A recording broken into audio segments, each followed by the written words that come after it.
Hello, hello, hello. Good evening, good evening, good evening, everyone. Hello.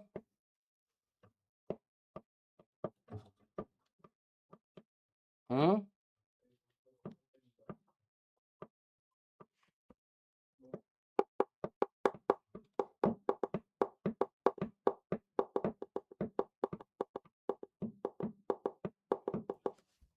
Hello, hello, hello, hello.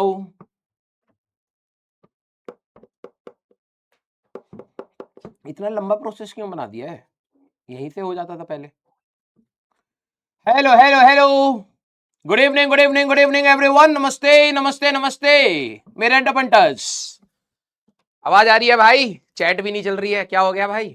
बैठ गया क्या? System hang हो गया क्या?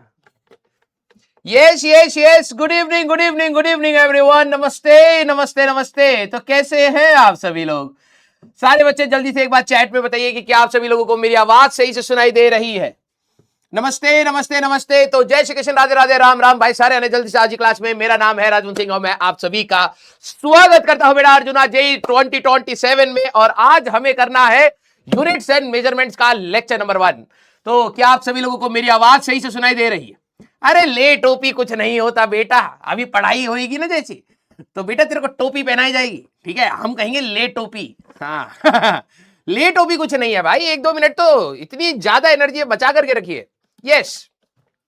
Good evening, good evening, good evening. आ जाइए भैया, आ जाइए, आ जाइए, आ जाइए.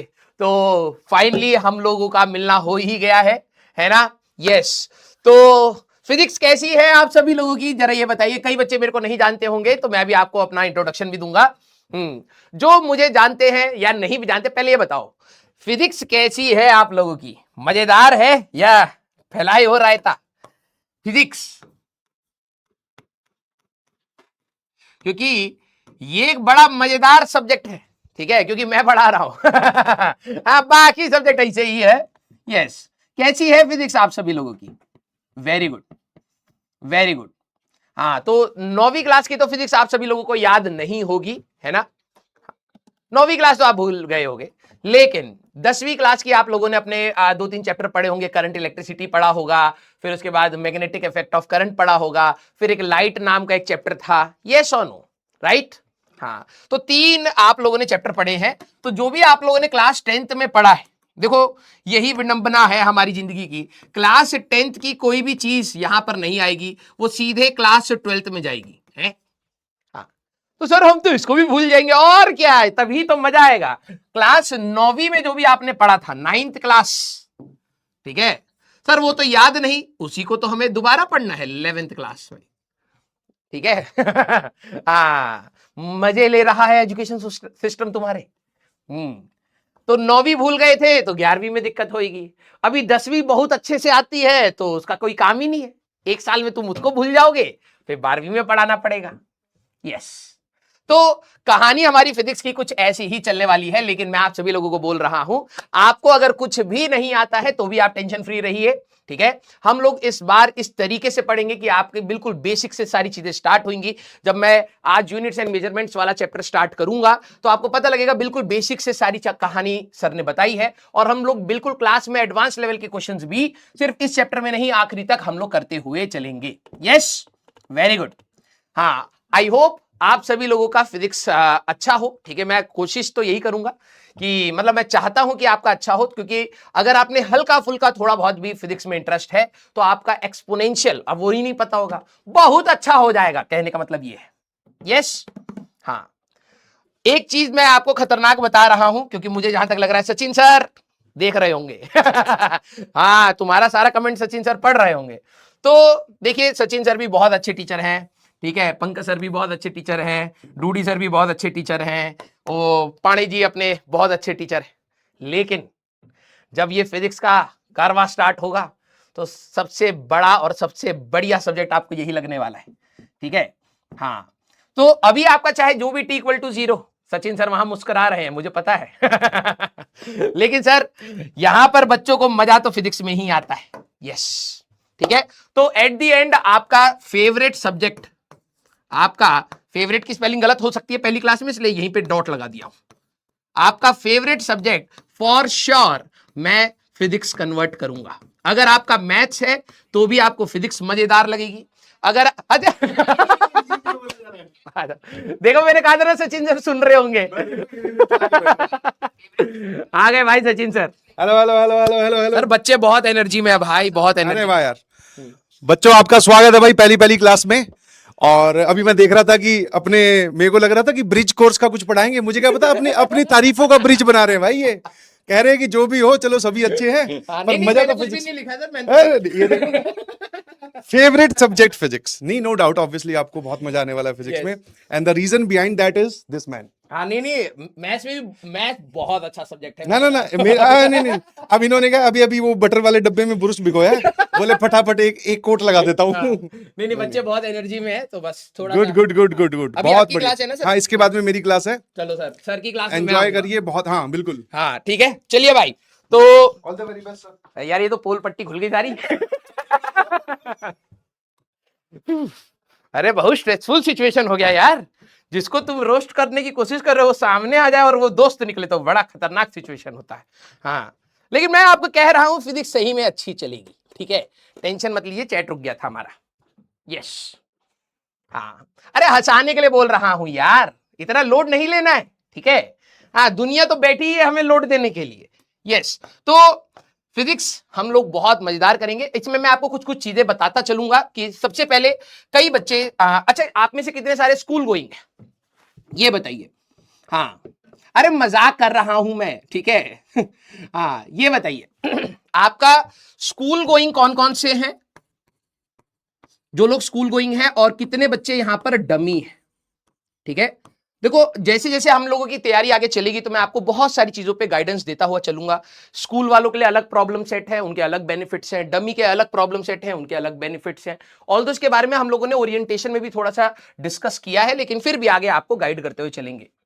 हाँ अरे मी ये तो बताओ ना, स्कूल या डमी, मी क्या होता है? अब मुझे कैसे पता मी कौन सा है? हाँ चलो इसको पोल करा ले, दो ऑप्शन वाले में तो देखना हमारे बच्चे भी तो तेज है। ये ए ऑप्शन है हमारा, ये हमारा बी ऑप्शन है। अब देखना मैं तुम्हें शूरवीर बच्चे दिखाता हूं, ठीक है। तो हमारे लिए पोल हो सकता है यहां पर, हाँ हो सकता है। तो 45 सेकंड मैं दे रहा हूं आपको, ए और बी में से ही प्रेस करना है, ठीक है। चलिए देख लेते हैं। हाँ पोल से सही रहेगा। जो लोग स्कूल गोइंग है मैं आपको थोड़ा सा गाइड करूंगा, जो डमी है मैं आपको थोड़ा सा गाइड करूंगा, क्योंकि देखिए फिजिक्स में बहुत सारे हमारे पास चैप्टर्स हैं।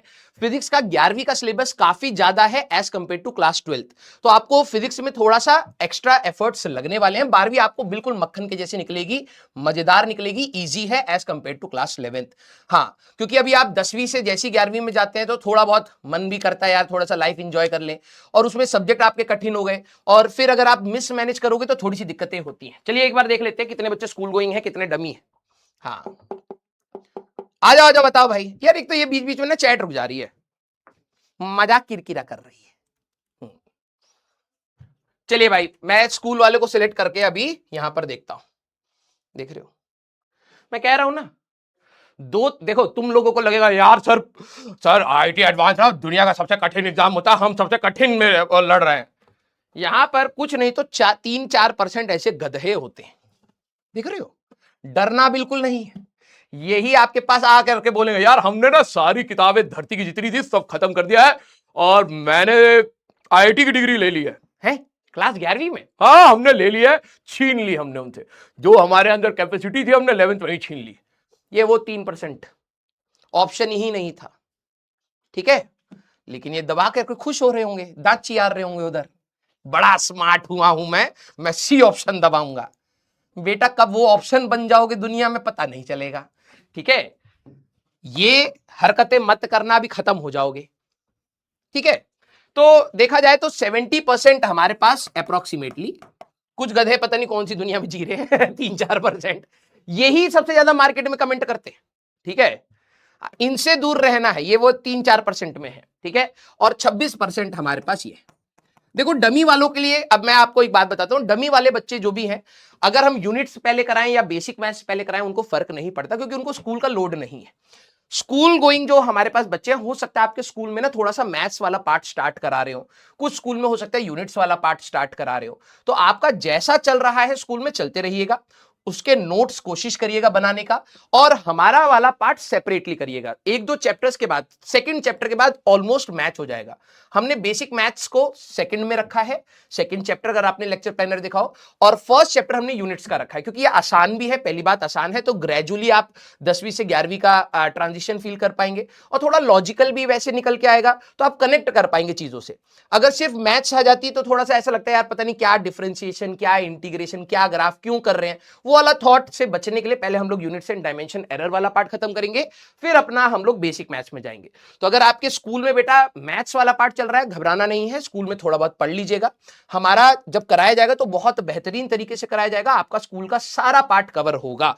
कई बच्चों को यह डाउट होगा कि सर अगर मैं अर्जुना से पढ़ूंगा तो क्या स्कूल का बवाल खत्म होगा? बेटा जब हम एडवांस की बात करेंगे तो स्कूल का तो खत्म हो ही जाएगा।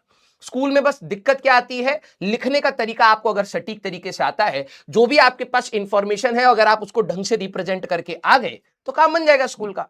तो कोई ऐसा खतरनाक चीज यहां पर नहीं है स्कूल का, ठीक है। आपको जो भी पढ़ाया जा रहा है बिल्कुल तमीज से पढ़िएगा, ठीक है। ये मेरा बस आपको वो है। और डमी वाले आपको अपनी प्रैक्टिस बढ़ानी है। आपने डमी इसलिए सेलेक्ट किया क्योंकि आप अपना टाइम को यूटिलाइज करना चाहते हैं। स्टार्टिंग में बैच थोड़ा स्लो चलेगा, you will get enough time, उसको थोड़ा सा रिवीजन मोड में रखिएगा। बाद में जब आपका होमवर्क बढ़ेगा, टॉपिक्स बढ़ेंगे, पीछे का रिवीजन, आगे की तैयारी, टेस्ट, तो अच्छे से आप लोग प्लीज मैनेज करिएगा, अदरवाइज आप समय ज्यादा खराब कर देंगे वरना, ठीक है। यस, हाँ यार ये चैट 12 रुक जा रही है तो मैं इसको ऐसे कर देता हूं। क्लियर है क्या? आप सभी लोगों को बहुत खतरनाक डाउट आया था, मैं कई बच्चों के डाउट्स मैं देख रहा था, तो मैं सबसे खतरनाक डाउट था सर हमें कॉपी कितना लेना है। मैंने कहा है ये कौन सा डाउट? कितने बच्चों को ये डाउट था कि सर हमें कॉपी कितना लेना है? कितनों को ये डाउट था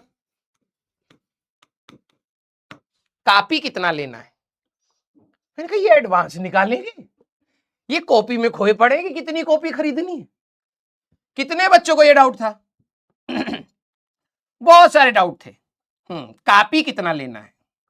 हाँ देखो अभी भी मैं कहता हूं आपके पास फिजिक्स एक मेन सब्जेक्ट है, केमिस्ट्री एक मेन सब्जेक्ट है, मैथ्स एक मेन सब्जेक्ट है, ठीक है। हाँ बुक्स का बवाल आपको बाद में मैं बताता हूं, ठीक है। एक ही बारी में सारी चीजें दे दूंगा तो तुम लीक कर जाओगे। क्यों सर? मान लो छोटी सी गिलास में, ठीक है, छोटी सी ग्लास में जिसका वॉल्यूम ही बहुत कम है, इसमें अगर मैं 1 लीटर पानी भर दूंगा तो क्या ये पूरा स्टोर कर पाएगा? नहीं सर, ये तो ओवरफ्लो कर जाएगा। हाँ तो ये जो है ना छोटा सा कंटेनर, ये तेरा दिमाग है, ठीक है, और ये जो तू इंफॉर्मेशन चाहता है वो है, तो ऑब्वियस सी बात है ओवरफ्लो कर जाएगा। धीरे धीरे हम इस कंटेनर को बड़ा करेंगे, हीट करेंगे, एक्सपेंशन होगा, बड़ा हो जाएगा, वॉल्यूम बढ़ेगा, तब हम भर देंगे। तो बुक्स वुक्स का अभी सारी चीजें हम बाद में डिस्कस करेंगे। फिजिक्स के लिए आपको एक कॉपी रखनी है अभी के लिए। केमिस्ट्री में 3 हिस्से होंगे बेटा, आपकी फिजिकल केमिस्ट्री, इनऑर्गेनिक केमिस्ट्री और ऑर्गेनिक केमिस्ट्री, ठीक है। इसमें आपको एक एक कॉपी रखनी है अलग अलग, ठीक है, क्योंकि तीनों टीचर्स अलग हैं, अपने फ्लो के हिसाब से पढ़ाएंगे। और मैथ्स के लिए आपको अभी एक कॉपी रखनी है, ठीक है। तो ये आपकी कॉपीज होनी चाहिए, क्लियर? यस। और 2 कौड़ी की पतली वाली कॉपी मत लेना बेटा, जो तुम सोचते थे कि 10वीं क्लास में भरेगी नहीं तो हम 11वीं में यूज कर लेंगे, है ना। जितनी मोटी कॉपी हो सकती है खरीद लीजिए, जितनी मोटी कॉपी मिले ले लो। सर आप डरा काहे रहे? ठीक है, मार्केट में अगर आपको सबसे मोटी कॉपी अगर इतनी दिख रही है ले लीजिए, ठीक है।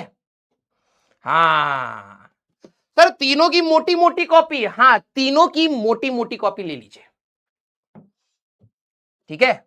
सर तब तो एक ही में खत्म हो जाएगा, वैसी 4 या 5 लग सकती है, ठीक है। बाद में ये टोटल इसमें ऐसी अगर बहुत मोटी वाली कॉपी लाए हो तो हो सकता है 4 या 5 लगे। फिर फिजिक्स में, फिजिकल केमिस्ट्री में बहुत मोटी लाए होगे तो 2 या 3, 2 या 3, 2 या 3 और 5 या 6, तो इतना सिलेबस है। अगर आपने एक मोटी कॉपी ले लिया, अभी शांति से बैठना, अभी वो बाद में फिर खरीदनी पड़ेगी। तुमने क्या सोचा बहुत छोटा सिलेबस है? ना ना ना, मजा आने वाला है, ठीक है। तो ये है हमारे पास। अगर आपके पास कोई मोटी कॉपी है, मार्केट में आपको लग रहा है कि भाई ये बहुत मोटी कॉपी है, तो उसको आप प्लीज एक बार ले लीजिएगा। तीनों सब्जेक्ट में आपको मोटी मोटी कॉपी ज्यादा काम आएंगी, नहीं तो आपके दिमाग में रहेगा यार 20 कॉपियां भर गई हैं मेरी, सिलेबस स्क्रीन खत्म हो रहा है, तो एटलीस्ट वो मेंटली आपको रहेगा यार हाँ मोटी मोटी है लेकिन 3-4 कॉपीज हमारी भरी है। ठीक है, तो इतना आपका सिलेबस है। तो कॉपी का हो गया। बुक्स की बात अगर है तो बुक्स का हम लोग लेटर ऑन कर लेंगे डिस्कशन। ठीक है, मैं आपको सारी चीजें बताऊंगा, सारी चीजें खरीद करके बैठ मत जाना। ठीक है, कुछ चीजों का मैं पीडीएफ आपको खुद से दे दूंगा। ठीक है, कुछ किताबों का मेरे पास पड़ा है, हाँ, तो वो मैं आपको खुद से प्रोवाइड कर दूंगा, तो आपको घबराने वाली बात नहीं है। ठीक है, यस, हाँ। तुम्हारे पास ज्यादा पैसे हैं क्या बेटा? कुछ बच्चे कह रहे हैं सर मैंने ये किताब भी खरीद ली। हाँ, ज्यादा पैसे हैं? एक बात बताओ कि जिन बच्चों को बहुत खुजली मच रही है कि अभी मैं सब खरीद लूं, हाँ, HCV एंड ऑल, भाई सब धीरे धीरे धीरे धीरे। ठीक है, ज्यादा पैसे बताओ। यस कह बेटा तेरे पास 0 रुपीज है, वो जो भी तेरे पास पैसे का आकड़ है वो पापा का है। यस, हाँ। तो अभी आपको कुछ नहीं लेना है, अपने पापा के पैसे को या मम्मी के पैसे को या भैया दीदी के पैसे को बर्बाद मत करिए, क्योंकि मैं आपको बता रहा हूं आपको क्लास में ही इतना पढ़ा दिया जाएगा, इतना पढ़ा दिया जाएगा कि आपका वो जो छोटा सा कंटेनर था वो ओवरफ्लो कर जाएगा। तो स्टार्टिंग में क्या होता है, बच्चे के अंदर बहुत जोश होता है और जोश के चक्कर में वो सारी चीजें खरीद करके पहले T=0 सब आइडल बना लेता है, रंग बिरंगी किताबें बिल्कुल सेट कर रखी हैं और फिर पढ़ाई होती नहीं है। जो आपको रेगुलर तैयारी में जरूरत पड़ेगी वो मैं आपको बताऊंगा, लेकिन अभी कुछ भी खरीदने की जरूरत नहीं है। पता लगे तू अभी खरीद ले, फिर 1 महीने के बाद तू उसको यूज ही नहीं कर पा रहा है, समझ रहा है? पहले एक बार अपना रूटीन बनाओ, पढ़ने का तरीका देखो, फिर आपको लगे कि नहीं यार मेरे को थोड़े से इस लेवल से नीचे के सवाल चाहिए, तो फिर उसकी रिक्वायरमेंट देखो।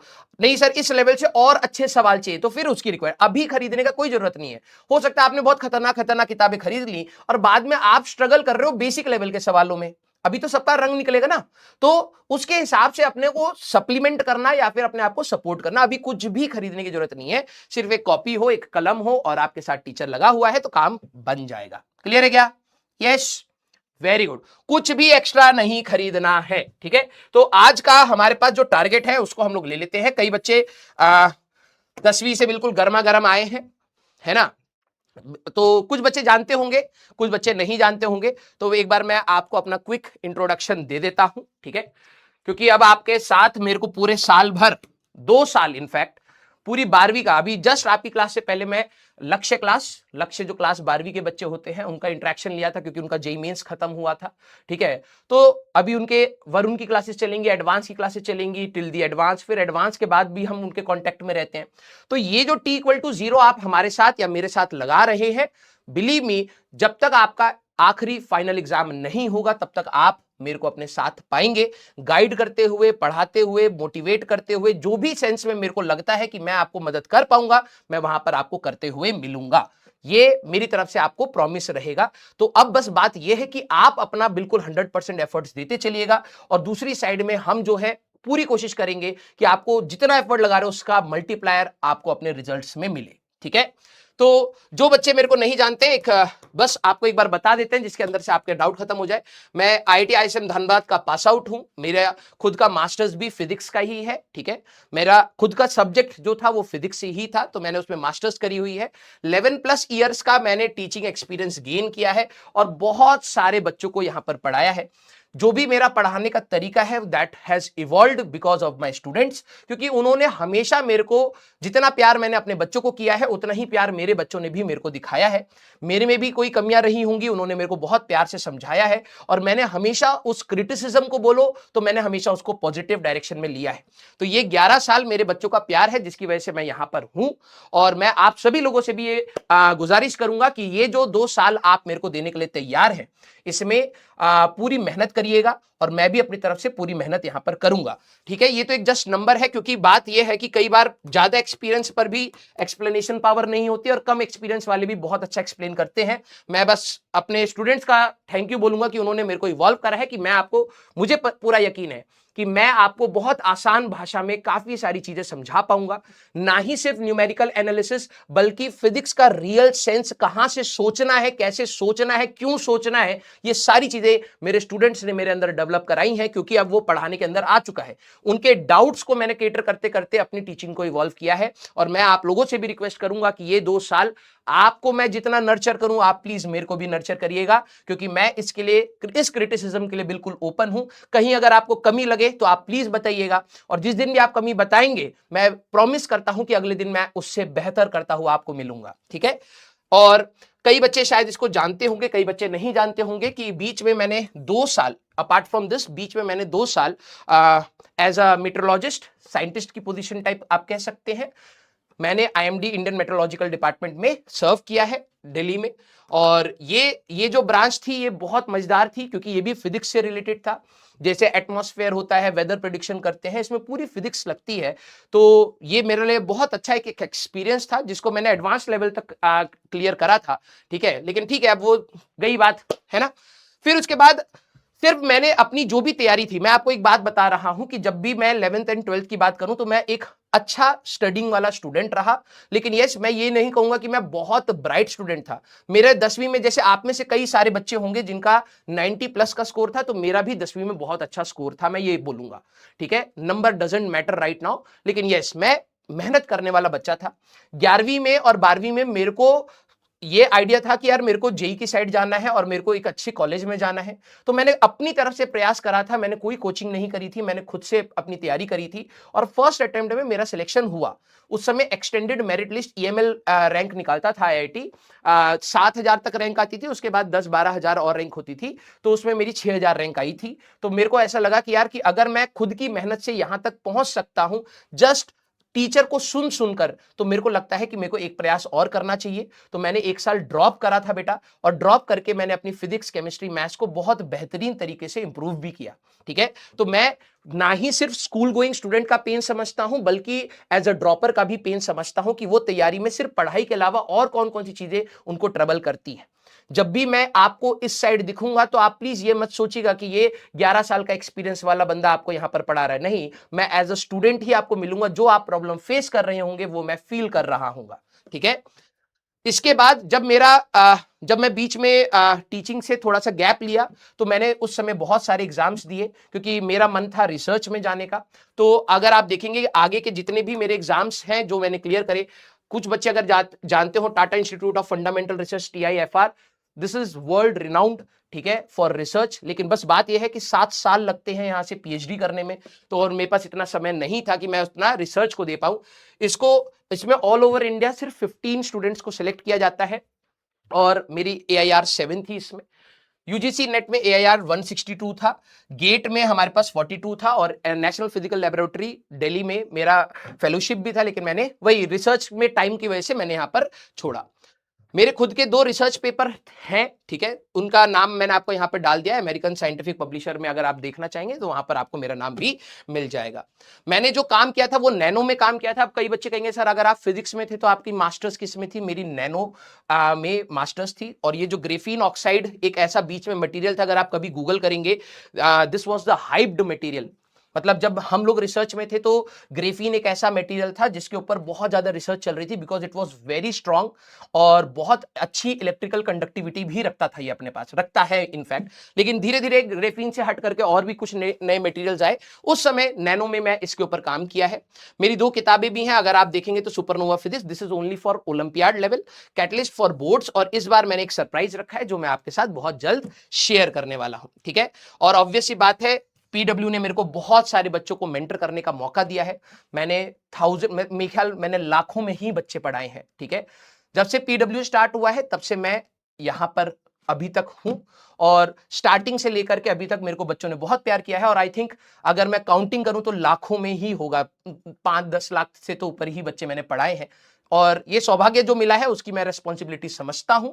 और जब आप मेरे साथ जुड़ेंगे तो आपको हर क्लास में फील होगा, भले ही मेरा हंसी मजाक का थोड़ा सा आपको नेचर दिखेगा, that is just for studies, लेकिन जब मैं पढ़ाते हुए आपको दिखूंगा तो आपको लगेगा कि हाँ सर इज वेरी सीरियस। और उस समय जब मैं सीरियस होऊंगा तो आपको बहुत सीरियसनेस के साथ, कंसिस्टेंसी के साथ पढ़ाई करनी है। और जब मैं हंसी मजाक करूं तो कभी कभार देखो हंसी मजाक की कोई बाउंड्री नहीं होती, लेकिन मैं कोशिश करूंगा कि एक हेल्दी वे की बाउंड्री मैं बना करके रखूं, ठीक है। लेकिन अगर कभी क्रॉस हो, अगर आप हर्ट हो तो आप मेरे को बता सकते हैं, मैं उसके लिए सॉरी बोलने के लिए भी तैयार हूं, क्योंकि हंसी मजाक तो आपको पता ही है थोड़ा खतरनाक आज की डेट में है भी है ना।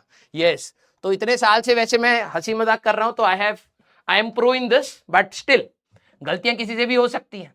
पता लगे मैंने कल कुछ बोल दिया, हाँ, फिर आई एम अलाइव की 2 महीने बाद मेरे को वीडियो डालनी पड़ी यस हाँ, तो कोशिश रहेगी कि हाँ बाउंड्री क्रॉस ना हो, ठीक है। और मेरी क्लास में मैं आप सभी लोगों को एक और चीज बोलूंगा जाने से पहले, मेरा एक बहुत सिंपल सा रूल है, be respectful to each and every one of you. मतलब आपस में एक दूसरे के लिए बिल्कुल रिस्पेक्टफुल वे में रहिएगा। यहां पर हमारी बहुत सारी अंटरपंटरियां भी होंगी और कई सारे अंटरपंटर भी होंगे। आपको सिर्फ इंजीनियर नहीं बनना है, एक अच्छा इंसान भी बनना है। तो आपके जो शब्दकोश होंगे, जो आपके वर्ड्स होंगे, जो आपकी वोकैबुलरी होगी, वो एक हमेशा रिस्पेक्टफुल वे में होनी चाहिए। हाँ, हमारे आपस में डिसएग्रीमेंट्स हो सकते हैं, तो आप रिस्पेक्टफुल वे में अपना डिसएग्रीमेंट मेरे को बता सकते हैं या फिर अपने किसी भी कलीग को भी बता सकते हैं। क्लियर? रिस्पेक्टफुल वे में रहना है सबको। Okay, love you all. तो ये है हमारी कहानी, ठीक है। आइए चलिए भाई, हाँ, तो देखा जाए तो आपसे क्या क्या रिक्वायरमेंट है? हमसे रिक्वायरमेंट, हमको तो सर एडवांस लेवल पढ़ना है। मारला पड़ा भी, पहले बेसिक चीज है, discipline and consistency is the key. ये सब आपको पता है। मैं तो आज सोच रहा था ना उल्टा पढ़ा दूं। बेटा देखो मैं बता रहा हूं, आईआईटी निकालने के लिए सब ढकोसलेबाजी हो रखा है मार्केट में। डिसिप्लिन नहीं चाहिए होता है, कंसिस्टेंसी तो है बेकार होता है। सोचा था कि मैं आज उल्टा ज्ञान दे दूं आपको फिर मैंने कहा यार ये 10वीं क्लास के नन्हे से बालक है, बालिका है, क्या पता सीरियस ले ले, बहुत सीरियसली नोट बना रहे, अच्छा कंसिस्टेंटली नहीं पढ़ना है और इनडिसिप्लिन फॉर्म में पढ़ना है। तो मैंने कहा भाई रिस्क नहीं लेते हैं। जो 12वीं क्लास के होते हैं ना उनको तो फिर भी हम समझा सकते हैं कि भाई पागल वागल है क्या, डिसिप्लिन वे में पढ़ना है, कंसिस्टेंट रहना है। अभी आपके अंदर बहुत ज्यादा एनर्जी होगी कि सर आज ही हम 2 करोड़ सवाल लगा करके ही सोएंगे सर, नहीं तो टेप से आंख ऊपर चिपका लेंगे, नहीं सोएंगे हम। ये हरकत नहीं करनी है।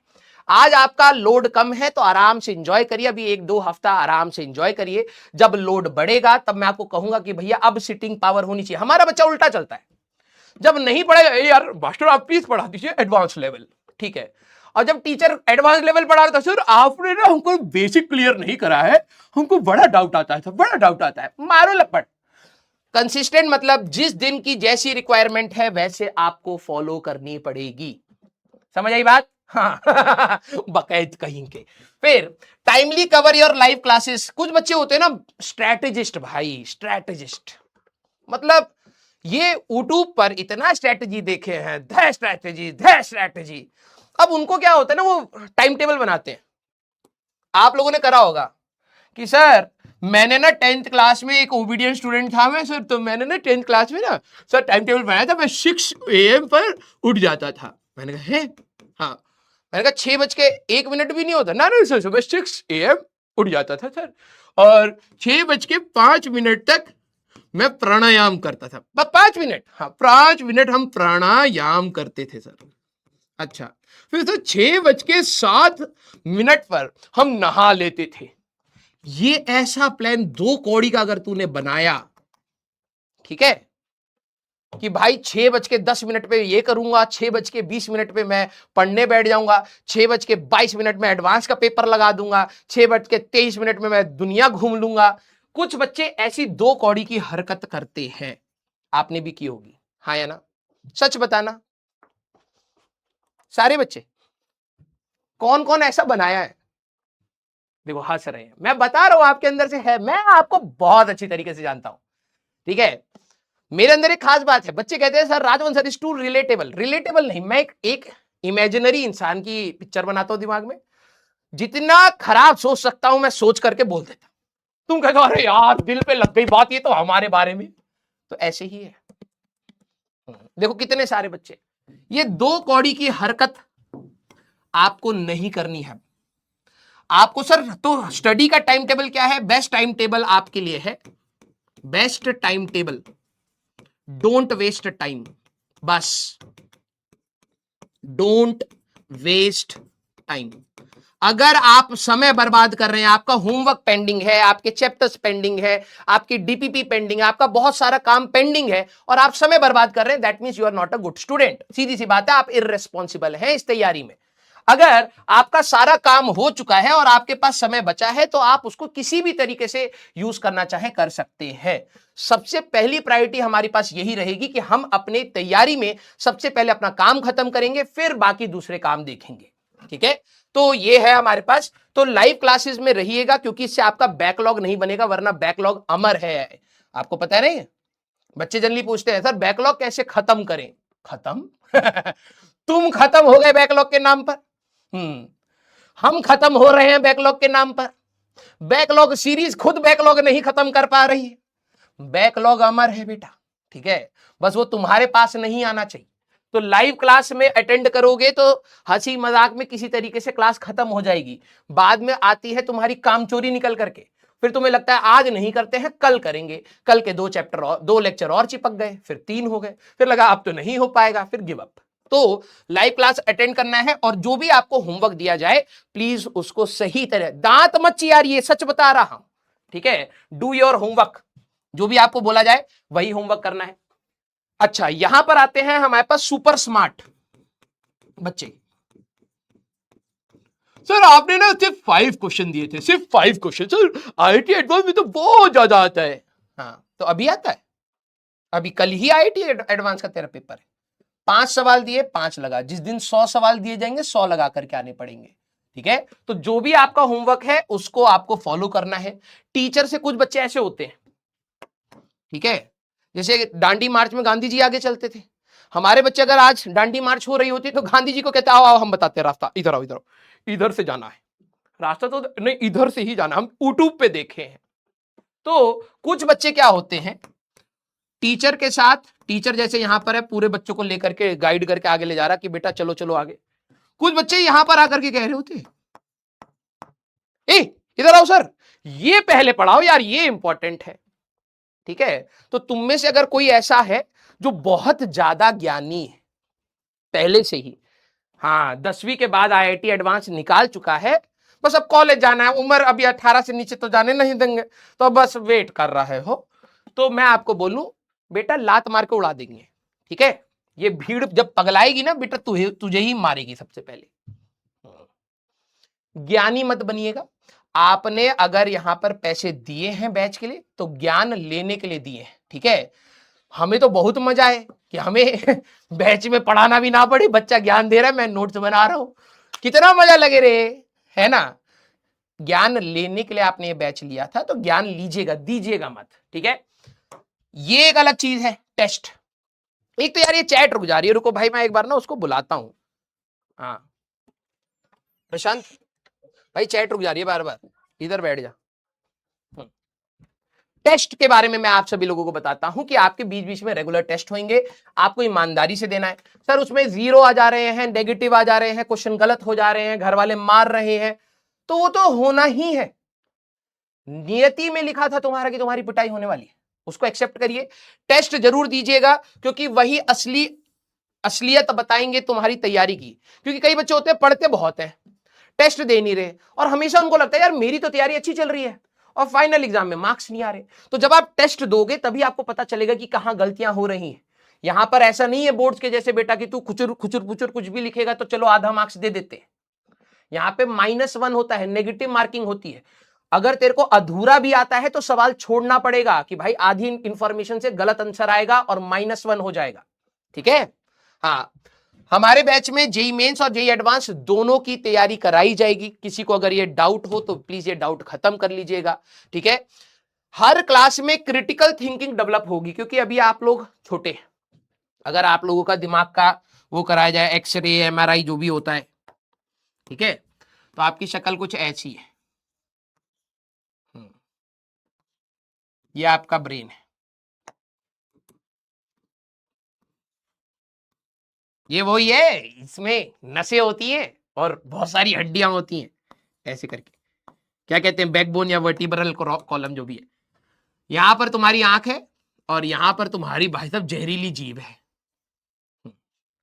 अगर तुम्हारा आज की डेट में एमआरआई सीटी स्कैन जो भी होता है जिससे दिमाग की फोटो निकलती है, अगर देखा जाएगा, तुम्हें भला लग रहा हो कि अरे दादा हम पूरी दुनिया समझ लिए हैं, अब हमको बस मौका मिलना चाहिए, इतना ही दिमाग है, ठीक है, इतना ही।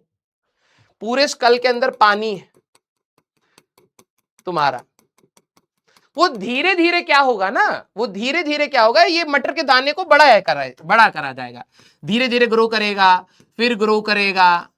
सर हम तो फोटो में देखे अंदर पूरा ऐसे दिमाग होता है। हाँ तो बेटा तेरा नहीं है ना, हाँ, वो धीरे धीरे ग्रो कराया जाएगा, समझ रहा है।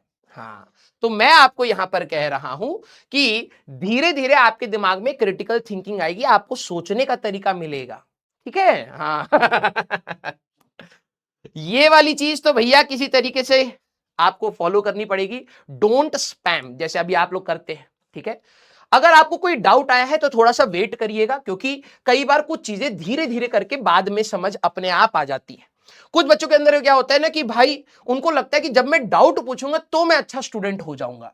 नहीं बेटा, दो टाइप के डाउट होते हैं, एक जेन्युइन आपका कोई डाउट आया और एक जबरदस्ती का डाउट आया। कई बच्चे क्या होते हैं, क्लास में आप लोगों ने देखा भी होगा, क्लास चल रही है, ma'am I have a very serious doubt, doubt में पोंपो कर दिया भाई साहब, टीचर का दिमाग खराब हो गया, ये कैसा गंदा सा डाउट पूछ लिया इसने। वो जबरदस्ती बना रहा है क्योंकि दूसरी क्लास में लगे कि हाँ ये भी पढ़ रहा है। तो अगर आपको कोई डाउट आ भी रहा है तो थोड़ा सा वेट करिएगा, पेशेंट, जितना आप पेशेंटली वेट करेंगे उतना ही आप सीखते चले जाएंगे, और हो सकता है वो डाउट इवेंचुअली आप खुद से सोच करके समझ करके सॉल्व कर ले जाए, ठीक है। तो इंपल्सिव होकर के टेंशन में मत आ जाना कि अरे भैया मेरे को तो आज की क्लास में ये नहीं समझ आया, तब तो एडवांस नहीं निकलेगा। हाँ इसी क्लास में से 200 सवाल एडवांस पूछेगा ना गधाई। तो इंपल्सिव नहीं होना है, कोई नहीं, अगर कुछ चीजें नहीं समझ आई हैं तो थोड़ा सा टाइम दे देंगे, सीखेंगे, और अगली क्लास में जब मैं रिवाइज कराऊंगा तो कोशिश करूंगा और बेहतर कर दे, ठीक है। Regular routine will help you in tough days.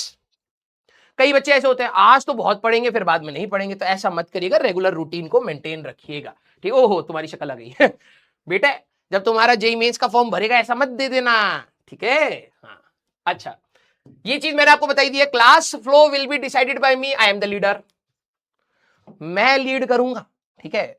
अगर तुमने कहीं पर भी फ्यूचर में मेरे को यह भनक दी कि हमको ज्ञान लेना था तुमसे, ठीक है, मैं बड़े मजे से यहां कुर्सी लगाऊंगा, ऑन कर दूंगा, कहूंगा चटियाओ, ठीक है, हमको तो सैलरी इसको देखने का मिल रहा है इसका मतलब, तो भाई मैं तो बहुत जल्दी कंफर्ट जोन में जा सकता, ठीक है। तो प्लीज अपना ज्ञान जेब में रखें और जो हम ज्ञान दें उसको एब्जॉर्ब करने की कोशिश करें, ठीक है। यस, तो मैं आपको बताऊंगा किस तरीके से करना है, ज्यादा ज्ञानी मत बनिएगा। Be efficient and don't take load, ये तो मैं आपको फील करा ही दूंगा, लोड नहीं लेना है, ठीक है। जिंदगी झंड हो जाए भाई साहब, चिल मारेंगे तब भी हाँ, समटाइम्स माय लेक्चर में एक्सीड टाइम। कई बच्चे क्या होते हैं ना, आपने अभी तक आई थिंक कितने घंटे की मैक्सिमम क्लास करी है? दांत मत चियारिए, I am very serious. Yes सारे बच्चे, सर डीपीपी डेली होगी ऑलमोस्ट, यस। आज जैसे आज चैप्टर स्टार्ट होगा तो आज इतना नहीं पढ़ा पाएंगे, अगली क्लास से आपको डीपीपी मिलेगी। हाँ बताओ, हाँ 6-7 घंटे का पढ़ा हुआ है, तब तो ठीक है, आपकी सीटिंग कैपेसिटी इज गुड। हाँ तब तो सही है। नॉर्मली हमारी क्लास 1 आवर 45 मिनट्स की रहेगी, बीच बीच में हो सकता है 1.5 घंटे की भी हो, ठीक है। तो लेकिन अगर कभी एक्सीड करे तो ये मेंटल ब्लॉकेट, देखो आपको मैंने इसलिए सवाल पूछा क्योंकि आप लोगों ने इस तरीके से पढ़ाई करी है, ऑल्दो इतनी जरूरत नहीं थी, ठीक है, कि आप 10-10, 11-11, 12-12 घंटे पढ़े, लेकिन ठीक है अगर आपने किया है दैट्स अ गुड थिंग। बस आपको ये याद रखना कि यार 1 आवर 45 मिनट्स की क्लास, अगर कभी कोई आखिरी में कोई सवाल अटक गया या सर कोई डाउट बता रहे हैं, अगर वो 10-15 मिनट एक्स्ट्रा हो गया तो प्लीज, कई बच्चे कहते हैं क्लास स्टॉप कर दो, खत्म कर दो, एंड एंड एंड, प्लीज ये मत करिएगा। रीजन मैं बहुत सीरियसनेस के साथ बता रहा हूं कि भाई मैं अगर मान लो कि मैं कोई चीज पढ़ा रहा हूं, उसमें अगर तू कहेगा एंड करना तो मैं तो कर सकता हूं, मैं उसको कह दूंगा ठीक है भाई देख लेना अपने हिसाब से, मैंने कंसेप्ट बता दिया खुद से सॉल्व कर लेना, लेकिन जो अच्छा बच्चा होगा वही करेगा, बाकी सब छोड़ेंगे चलो छोड़ दो। अगर वहां से सवाल निकल के आए तो बेटा एट द एंड लॉस सिर्फ तेरा होगा। जब तक क्लास चल रही है प्लीज उसमें थोड़ा सा पेशेंटली टीचर को सपोर्ट करिएगा। मैं बस वही कह रहा हूं कि जितने अच्छे बच्चे हैं आप प्लीज ये मत भूलना कि आपकी क्लास कैसा वो फील करा रही है। आपको ये हमेशा याद रखना है कि यार टीचर को ना बहुत सारे हो सकता है अब्यूजेस भी मिलते रहे। कमेंट देखते हैं कई बार कुछ ना कुछ लिख देते हैं तो टीचर का माइंडसेट इरिटेटेड होता है, राइट? कई बार ऐसा होता है, मतलब मेजॉरिटी टाइम्स। लेकिन आपको ये रेस्पॉन्सिबिलिटी, जो भी अच्छे बच्चे हैं आपको ये रेस्पॉन्सिबिलिटी उठानी पड़ेगी कि जब भी कोई टीचर जवाब पूछे तो ठीक है, आपको आलस आता होगा यार मैं ए दबाऊं बी दबाऊं, प्लीज वो कर दीजिएगा। क्योंकि जब आप रेस्पॉन्ड करते हैं तो टीचर को लगता है कि हाँ यार कुछ तो बच्चा ऐसा है जो सीरियसली पढ़ रहा है, तो वो अपने एफर्ट्स को और लगाता रहता है। वो आप ही का बेनिफिट निकलेगा। Once the lecture is done वो आपको रिकॉर्डेड फॉर्मेट में मिलेगा और वो आपके पास 2 साल रहेगा। अगर आपने किसी टीचर को इरिटेट कर दिया, उसको बहुत नीचा दिखा दिया, वो पढ़ा तो देगा लेकिन वो दिल से नहीं पढ़ाएगा, वो दिल से चीजें निकलेंगी नहीं। और वो लेक्चर रिकॉर्डेड फॉर्मेट में हमेशा तुम्हारे पास रहेगा, वो बेस्ट टीचर का निकल के नहीं आया। तो जितने भी अच्छे बच्चे हैं मैं इस पूरी तैयारी में आपको कहूंगा कि ये तैयारी सफल तभी होगी जब आप लोगों का साथ होगा। आप लोगों को बहुत ज्यादा रेस्पॉन्सिव रहना पड़ेगा। क्लास जब खत्म होगी तो you have to tell me what went right, what went wrong, कहां आपको दिक्कत आ रही है, कहां आपको दिक्कत नहीं आ रही, मजा आया नहीं आया, सब आपको मेरे को बताना है। मैं जनरली बच्चों के कमेंट्स पढ़ता हूं और अगली क्लास को उसी के हिसाब से एनालाइज करके मैं करता हूं, ठीक है? तो this is a 2 way communication. देखो मैं अपनी दिल की बात बोल दूंगा लेकिन तुम कहां बोलोगे? क्लास के बाद। क्लास के बाद चैट सेक्शन में आपस में मत बात करिएगा। अगर आपको लग रहा है कोई कर रहा है, करने दीजिए, उसका करियर जाने वाला है। आप बस मेरे से कनेक्टेड रहिएगा। क्लियर है क्या सारे बच्चे? यस और नो मेरे एंटरपेंटर्स?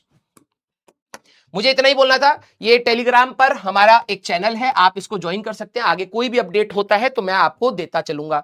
बुक्स के पीडीएफ्स एंड ऑल, जो भी मेरे को आपको एक्स्ट्रा चीजें देनी है मैं आपको टेलीग्राम ग्रुप पर देता चलूंगा। Yes, very good. हाँ, तो स्टार्ट किया जाए मेरे एंटरप्रेन्योर। अब हमारा यहां से चैप्टर स्टार्ट हो जाएगा, फिजिक्स यूनिट्स एंड मेजरमेंट्स। ठीक है, very good, love you all. तो आज से हमारे पास आप लोगों का नाम है एंटरप्रेन्योर। एंटरप्रेन्योर इसलिए क्योंकि लोग मुझे बकैत कहते हैं, ठीक है? अब जो बकैत होता है वो अकेले थोड़ा ना रहता है, उसके साथ और भी रहते है ना? यस। तो जैसे मैं मान लो कि मैं कोई मसाला बनाऊं, मसाला मतलब झूठ, फरेब, ठीक है? तो मार्केट में कौन फैलाएगा? किसका रेस्पॉन्सिबिलिटी बना? तुम्हारा बना। तो तुम जब मार्केट में जाकर के फैलाओगे कि राजवंश सर ने ऐसा 2 कौड़ी की हरकत करी हमारी क्लास में, ठीक है? तो ये जो हरकत है उसी के हिसाब से हमने तुम्हारा नाम रखा है, एंटरप्रेन्योर, ठीक है? क्लियर है क्या? यस। हाँ सारे बच्चे, तो आज से आप लोग हैं एंटरप्रेन्योर व एंटरप्रेन्योरिया, ठीक है? स्टार्ट करें, चलिए भाई, बहुत सही। तो यहां पर चैट बंद करने का इसमें तो ऑप्शन नहीं होता है, लेकिन क्योंकि जब मैं पढ़ाता हूं तो जनरली मैं चैट बंद कर देता हूं कि एक बार आप मेरी बात को ध्यान से सुनिए, ठीक है? चलिए भाई, तो फिजिकल क्वांटिटीज, अब सीरियसनेस, ठीक है? अब सारे बच्चे सीरियस रहना। अब हमारी क्लास अभी अप्रोक्सीमेटली 1 घंटा है, तो 1 घंटा हम लोग अब सीरियसली पढ़ेंगे, ठीक है? हम लोग फिजिकल क्वांटिटीज के बारे में बात करेंगे। देखिए अब क्या है ना, ये जो चैप्टर है यूनिट्स एंड मेजरमेंट, नाम से आपको पता लग रहा है यूनिट्स, ठीक है? फॉर एग्जाम्पल मैं यहीं से स्टार्ट करता हूं, अब ये लिखने की जरूरत नहीं है, आपको अभी समझ आ जाएगा। मान लीजिए मैंने 5 लिख दिया, तो ये क्या है बेटा आपके लिए? अब सीरियसनेस आइए, अब फिजिक्स में एंटर करते हैं, ठीक है? अगर मान लीजिए मैंने यहां पे 5 लिख दिया तो आपके लिए क्या है? सारे बच्चे चैट में बताएंगे। सारे बच्चे चैट में बताएंगे। अगर मैं सिर्फ 5 लिख दूं, ये कॉपी में मत लिखना, लिखवाने वाला पार्ट मैं बताऊंगा और उसको ही लिखना, समझने वाला पार्ट देख लेते हैं। बताइए, ये 5 अगर मैं लिख दूं, सिर्फ नंबर, वेरी गुड सर, ये तो सिर्फ नंबर है हमारे पास। मैंने कहा हां, ये तो सिर्फ एक नंबर है, लेकिन अगर मैं जैसे ही इसके पीछे मीटर्स लगा दूंगा तो अब ये क्या बन गया? एक कांस्टेंट वैल्यू का नंबर है हमारे पास, क्वांटिटी है, ठीक है? अगर मैं यहां पर m लगा देता हूं तो आप लोगों को अब क्या समझ आ रहा है कि ये क्या होगा? अब देखना अपने आप समझ आएगा कि हम इस चैप्टर के बारे में क्यों बात करने चाह रहे हैं और सबसे पहले इस चैप्टर की बात क्यों हो रही है। हाँ, अगर मैंने यहां पर मीटर लगा दिया तो अब क्या हो गया ये? बताइए। हाँ, अब आपको क्या समझ आ रहा है कि ये क्या चीज को रिप्रेजेंट कर रहा है? सर 5 मीटर ये तो लेंथ को रिप्रेजेंट करेगा। अब ये सिर्फ नंबर नहीं है, यस, लेंथ हो सकता है, डिस्टेंस हो सकता है, डिस्प्लेसमेंट, जो भी, लेकिन कहीं ना कहीं एक लेंथ के बारे में ही ये हमारे पास बता रहा है। मैंने कहा वेरी गुड। अब आपके दिमाग में चलने लगेगा, मान लो मैंने 5 डिग्री सेंटीग्रेड कर दिया, 5 नंबर अभी भी वही है, लेकिन मैंने डिग्री सेंटीग्रेड कर दिया, तो आपके दिमाग में ऑटोमेटिकली रहेगा कि यार ये तो सर टेम्परेचर के बारे में बात कर रहे हैं। किसके बारे में? टेम्परेचर के बारे में बात कर रहे हैं। यस, मैंने 5 के आगे एम्पियर लगा दिया, अपने आप आपके दिमाग में आएगा सर तो करंट के बारे में बात कर रहे हैं। 5 के आगे वी लगा दिया तो अपने आप समझ आएगा कि वोल्टेज के बारे में बात हो रही है। यस और नो सारे बच्चे? मतलब सिर्फ नंबर हमारे लिए इंपॉर्टेंट नहीं है, जैसे ही उस नंबर के आगे एक ऐसी चीज हमने लगाई तो हमारा इंटरप्रिटेशन ही बदल गया। यस और नो? मैथ्स में आप नंबर 1 2 3 4 करते हैं, यस और नो? लेकिन जैसे ही मैं 5 मीटर बोलने लगूंगा तो आपके दिमाग में ऑटोमेटिकली लेंथ की आएगी। जैसे मैंने बोला यार मैं 5 मीटर चला, और आपके दोस्त ने बोला मैंने 5 किलोमीटर चला, केएम, तो आपके दिमाग में ऑटोमेटिकली वो यूनिट से ही अंदाजा लगेगा यार 5 किलोमीटर तो बहुत बड़ा होता है, तो ये वाला बंदा बहुत ज्यादा चला है, सर कम चले। यस और नो? मान लीजिए एक बॉडी का टेम्परेचर है 100 डिग्री सेंटीग्रेड और एक बॉडी का टेम्परेचर है 500 डिग्री सेंटीग्रेड, तो आपको ऑटोमेटिकली ये समझ आएगा यार डिग्री सेंटीग्रेड तो टेम्परेचर की बात हो रही है, जब 100 की बात है तो कम टेम्परेचर, 500 की बात है तो ज्यादा टेम्परेचर। यस और नो?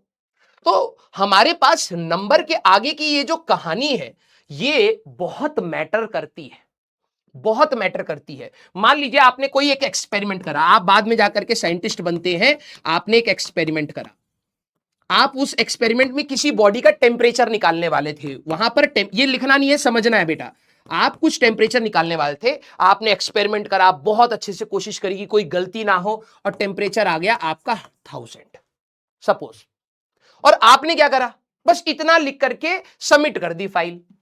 ठीक है कि भाई देखो मैंने बहुत अच्छे से रिसर्च करी, मैंने बहुत अच्छे से चीजें निकाली और मैंने टेम्परेचर निकाला है 1000। अब आपका जो दुश्मन होगा उसने आकर के पता क्या करा, बस ये कर दिया मीटर स्क्वायर। तो तुम सोचो तुम्हारी पूरी मेहनत दो सेकंड के अंदर कबाड़े में कन्वर्ट हो गई। क्यों? क्योंकि कोई भी अगर देखेगा वो कहेगा टेम्परेचर मीटर स्क्वायर में बता रहा है, कितना गधा इंसान होगा जो टेम्परेचर को 1000 मीटर स्क्वायर कह रहा है। ये सोनू, मतलब ये जो चीज है ये कोई हल्की फुल्की चीज नहीं है, ये कोई हल्की फुल्की चीज नहीं है। सिर्फ नंबर के आगे ये जो चीज ऐड हो रही है वो पूरा सेंस ऑफ इंटरप्रिटेशन को ही चेंज कर दे रही है। सारे बच्चे यस और नो? मतलब हमारे पास जब भी हम लोग किसी चीज को नापेंगे, ठीक है, आप लेंथ नाप सकते हैं, आप करंट नाप सकते हैं एमीटर से, आप वोल्टेज नाप सकते हैं वोल्ट मीटर से, आप टेम्परेचर नाप सकते हैं थर्मामीटर से। हमारे पास बहुत सारी डिवाइस, जब भी आप नापेंगे आपको यूनिट का बहुत ध्यान रखना पड़ेगा, क्योंकि यूनिट से पूरा कबाड़ा हो सकता है। यस राइट, क्योंकि अब हम लोग जब फिजिक्स की बात करेंगे तो हमें बहुत सारी फिजिकल क्वांटिटीज को डील करना है। मेरे वर्ड्स को सुनना, फिर बहुत अच्छे से हम लोग लिख भी लेंगे। अभी पेन नीचे रखिए, सुनिए, लॉजिक डेवलप करिए, क्योंकि जब हम लोग फिजिक्स की बात करेंगे तो आपने 9th क्लास में पढ़ा होगा speed, velocity, acceleration, force, power, work, कुछ कुछ प्रेशर नाम सुना होगा, करंट, वोल्टेज, है ना, ये छोटे छोटे नाम सुने हैं। हाँ सर, जब भी आप इनको नापोगे तो इंस्ट्रूमेंट से ही नापोगे। स्पीड के लिए भी इंस्ट्रूमेंट है, टेम्परेचर के लिए भी इंस्ट्रूमेंट है, करंट के लिए भी है, वोल्टेज के लिए भी है। हाँ सर, हमें उनकी यूनिट्स को डिफाइन करना पड़ेगा। अगर हमने यूनिट्स नहीं डिफाइन करी तो रायता फैल जाएगा। किसी ने एक्सपेरिमेंट करा टेम्परेचर के लिए, किसी ने एक्सपेरिमेंट करा करंट के लिए, दोनों का आंसर 1000 आया। अब तुम्हें कैसे पता चलेगा कि कौन टेम्परेचर कौन करंट? यस, तो हमारी पूरी फिजिक्स में हम बहुत सारे एक्सपेरिमेंट्स करने वाले हैं, बहुत सारी क्वांटिटीज को डिराइव करने वाले हैं, और उन क्वांटिटीज को सेपरेट आउट समझने के लिए हमें यूनिट्स चाहिए। बिना यूनिट्स के हम बात कर ही नहीं सकते। आपको 10वीं क्लास के बोर्ड्स में भी टीचर ने बोला होगा भाई यूनिट अच्छे से लिखना और डब्बे में बना देना, क्योंकि अगर आपकी यूनिट्स नहीं तो मार्क्स कटेगा। यस, सिर्फ नंबर का खेल नहीं है। तो अब हम लोग अपनी जब फिजिक्स की बात करेंगे तो हमें फिजिकल क्वांटिटीज को डील करना है। नाम से ही पता लग रहा है, फिजिकल क्वांटिटीज, एनी क्वांटिटी, सारे बच्चे लिखेंगे, एनी क्वांटिटी एनी क्वांटिटी, मैं रिवाइज करा करके भेजूंगा, टेंशन मत लेना, which can be measured using physical instruments, ऐसी क्वांटिटी जिसको आप फिजिकल इंस्ट्रूमेंट से नाप सकते हैं, उनको हम लोग क्या कहते हैं, अपनी फिजिकल क्वांटिटी। सर एग्जाम्पल में जो तुम्हें याद आ जाए, जैसे लेंथ नापने के लिए आप क्या यूज करते थे? सर हम स्केल यूज करते थे, तो लेंथ भी हमारे लिए फिजिकल क्वांटिटी है। सेकंड, आप टेम्परेचर नापने के लिए क्या यूज करते थे? सर कभी भी फीवर होता है तो हम थर्मोमीटर यूज करते हैं, थर्मोमीटर हम लोग यूज करते हैं। मैंने कहा बिल्कुल। आप करंट नापने के लिए क्या यूज करते थे? सर हम लोग ओम्स लॉ का एक्सपेरिमेंट जब करने गए थे लैब में। Sir please speak in English. बेटा 5,000 रुपए में कुछ ज्यादा नहीं मांग रहा है, इतना अच्छा टीचर मिल रहा भाई साहब, हमें भी अंग्रेजी चाहिए आपको। Hey I can totally speak in English but the amount you paid is very less, right? या for me that quality which I can normally sell in the market, yeah, but I don't want to, because that's my USP which I have kept secret for future batches. When physics wala will go abroad and they would require good teachers who can fluently speak in English, then I will be the first one there earning in dollars. Okay, but since here in the northern part of the country, mainly people generally speak in Hindi and they can understand very fluent Hindi. So that's why I'm writing in English. 50% of the work is being done here and rest I will speak in Hindi. ऐसे ही चलेगा। Okay, 5,000 रुपए में kidney भी ले जाएगा कल। Yes, हाँ, ज्यादा मत डिमांड कर बेटा। कल बोले सर हमको ना आप अपना एक किडनी दे दीजिए, एक पे जीवित रहा जा सकता है, आप रहिए। करंट नापने के लिए हमारे पास एमीटर होता है। यस, तो this is also a physical quantity. Voltage नापने के लिए हमारे पास वोल्ट मीटर होता है।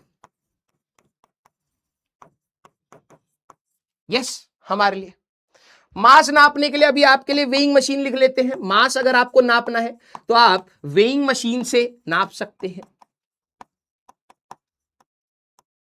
है ना? तो ऐसी क्वांटिटीज जिनको आप इंस्ट्रूमेंट से नाप सकते हैं ऐसी क्वांटिटीज जिनको आप इंस्ट्रूमेंट से नाप सकते हैं, उनको हम कहते हैं अपना फिजिकल क्वांटिटीज। अब आपको स्कूल में लिखना हो तो आप लिख दीजिएगा। एग्जाम्पल में मास होता है, लेंथ होता है, टाइम होता है, टाइम के लिए आपके पास क्लॉक होती है, वॉच होती है, टाइम होता है, आपके पास हमारे लिए करंट होता है, टेम्परेचर होता है, ठीक है, टेम्परेचर होता है, वोल्टेज होता है। ये सारी की सारी क्वांटिटीज हमारी क्या कहलाती हैं? Physical quantities. सारे बच्चे दिल बनाइए, अगर आपको वेइंग मशीन में ना, कई बच्चों को अभी, क्योंकि बाद में जाकर के आएगा, तुम वेइंग मशीन अगर हटा करके टाइम लिख लो, ठीक है, क्योंकि कुछ बच्चे चौधरी बन जाते हैं, ठीक है। टाइम को नापने के लिए हमारे पास वॉच / क्लॉक लिख लो। वेइंग मशीन प्रॉपरली हमारे पास आएगी लॉज ऑफ मोशन में, तो आपको बहुत अच्छे से समझाया जाएगा वो कैसे काम करता है, क्या होता है उसके अंदर, सारी चीजें बताई जाएंगी। अभी आप इतना लिख लीजिए। लिख लिया? Very good. मैं रिवाइज करा करके भेजूंगा बिल्कुल मक्खन के जैसे, ठीक है, साथ साथ लिखते चलना, सोचते चलना। अब क्लासिफिकेशन ऑफ फिजिकल क्वांटिटीज, जब हम लोग सारे के सारे साइंटिस्ट, हम लोग नहीं, हम तो अभी आए हैं, पहले वाले लोग, ठीक है। अब कलम नीचे रख दो, पहले समझते हैं, ठीक है, फिर मैं आपको साथ साथ लिखवाऊंगा, ठीक है। आइए, तो सब सारे लोग बैठे, उन्होंने कहा कि देखो यार दुनिया में तो बहुत सारी फिजिकल क्वांटिटीज हैं। और लोगों ने कहा हाँ यार, तो हम लोगों अगर देखा जाए तो बहुत सारी क्वांटिटीज एक दूसरे से मिल करके बनी हुई है ना। जैसे मान लो अगर आप लोगों ने स्पीड का फॉर्मूला याद होगा तो डिस्टेंस अपॉन टाइम, डिस्टेंस तो लेंथ होता है डिवाइडेड बाय टाइम। अगर आप वेलोसिटी की बात करें वो स्पीड अपॉन टाइम आप लोगों ने पढ़ा हुआ है। वो एक्सेलरेशन की बात करें तो सर हमारे पास स्पीड अपॉन टाइम आपने पढ़ा है, उसमें स्पीड आ गया। फोर्स में मास इंटू एक्सेलरेशन होता है, तो मास भी है, एक्सेलरेशन भी है। तो जब वो लोग सारे बैठे थे, उन्होंने बहुत सारी फिजिकल क्वांटिटीज को देखा। उन्होंने कहा कि भाई ऐसे तो बहुत सारी हो जाएंगी, हम एक काम करते हैं, कैटेगरी बना देते हैं। जैसे आप लोग बहुत सारे बच्चे हो, फिर हम कहेंगे यार ये तो बहुत सारे बच्चे अजीब अजीब से डाउट पूछ रहे हैं, नीचा दिखा रहे हैं टीचर को, हम टेस्ट ले लेंगे। ठीक है, जैसे ही टेस्ट लिया जाएगा, एक ब्राइट स्टूडेंट होगा और एक गधा बच्चा होगा। फिर समझ आएगा, ओहो हाँ बेटा क्या डाउट है सर, हमारा बैकलॉग है सर, हमें पढ़ने का मन है सर, एंग्जाइटी है सर, डिप्रेशन है। हट, हाँ बेटा क्या डाउट है आपका सर, मेरे को ना क्वेश्चन नंबर 1 समझ नहीं आया। हाँ बेटा ये ले। जब बहुत ज्यादा भीड़ हो जाती है, भीड़ को समझने के लिए हमें क्या करना पड़ेगा सर, हमें उनको क्लासिफाई करना पड़ेगा। यस और नो, ये हमेशा किया जाता है। ऐसा मत सोचिएगा आपके साथ है, दुनिया में सबके साथ है। यस, हाँ। अब इतनी सारी फिजिकल क्वांटिटीज थी, अब हमें उनको समझना है, तो हमने कहा इनकी कैटेगरीज बना लेते हैं तो ज्यादा बेटर रहेगा। तो क्लासिफिकेशन मतलब हम लोगों ने, जैसे आपके स्कूल में क्लास होता है, section A, section B, section C and section D ऐसे करके होता होगा, तो क्लासेस बनाते हैं ना, तो समझ आ जाता है डी वाले तो है ए वाला अच्छा बच्चा है, वही हमारा टॉपर बनेगा। यस, कितने के स्कूलों में ऐसा होता था कि टीचरों ने पहले ही घोषित कर दिया कि ए वाला जो बैच का बच्चा है, वो उसकी फोटो पहले से ले ली है, फॉर्म भरा लिया, भाई साहब हमारे स्कूल के बारे में अच्छा अच्छा सा लिख दे पहले, बाद में तो तू दूसरे स्कूल में कूद जाएगा 10वीं के बाद, है तो फॉर्म वॉर्म पूरा भरवा रखा है, फोटो खिंचा रखी है। तो आप लोगों ने देखा होगा वो पहले ही घोषित कर देते कि ए वाला हाँ बैच का बच्चा ही टॉपर बनेगा। तुम भाई साहब बी में मेहनत कर रहे और उसकी फोटो खींच रहे, पोस्टर बना रहे, तुम्हारे स्कूल में दिख रहा है कि भाई इसकी पोस्टर छपेगी।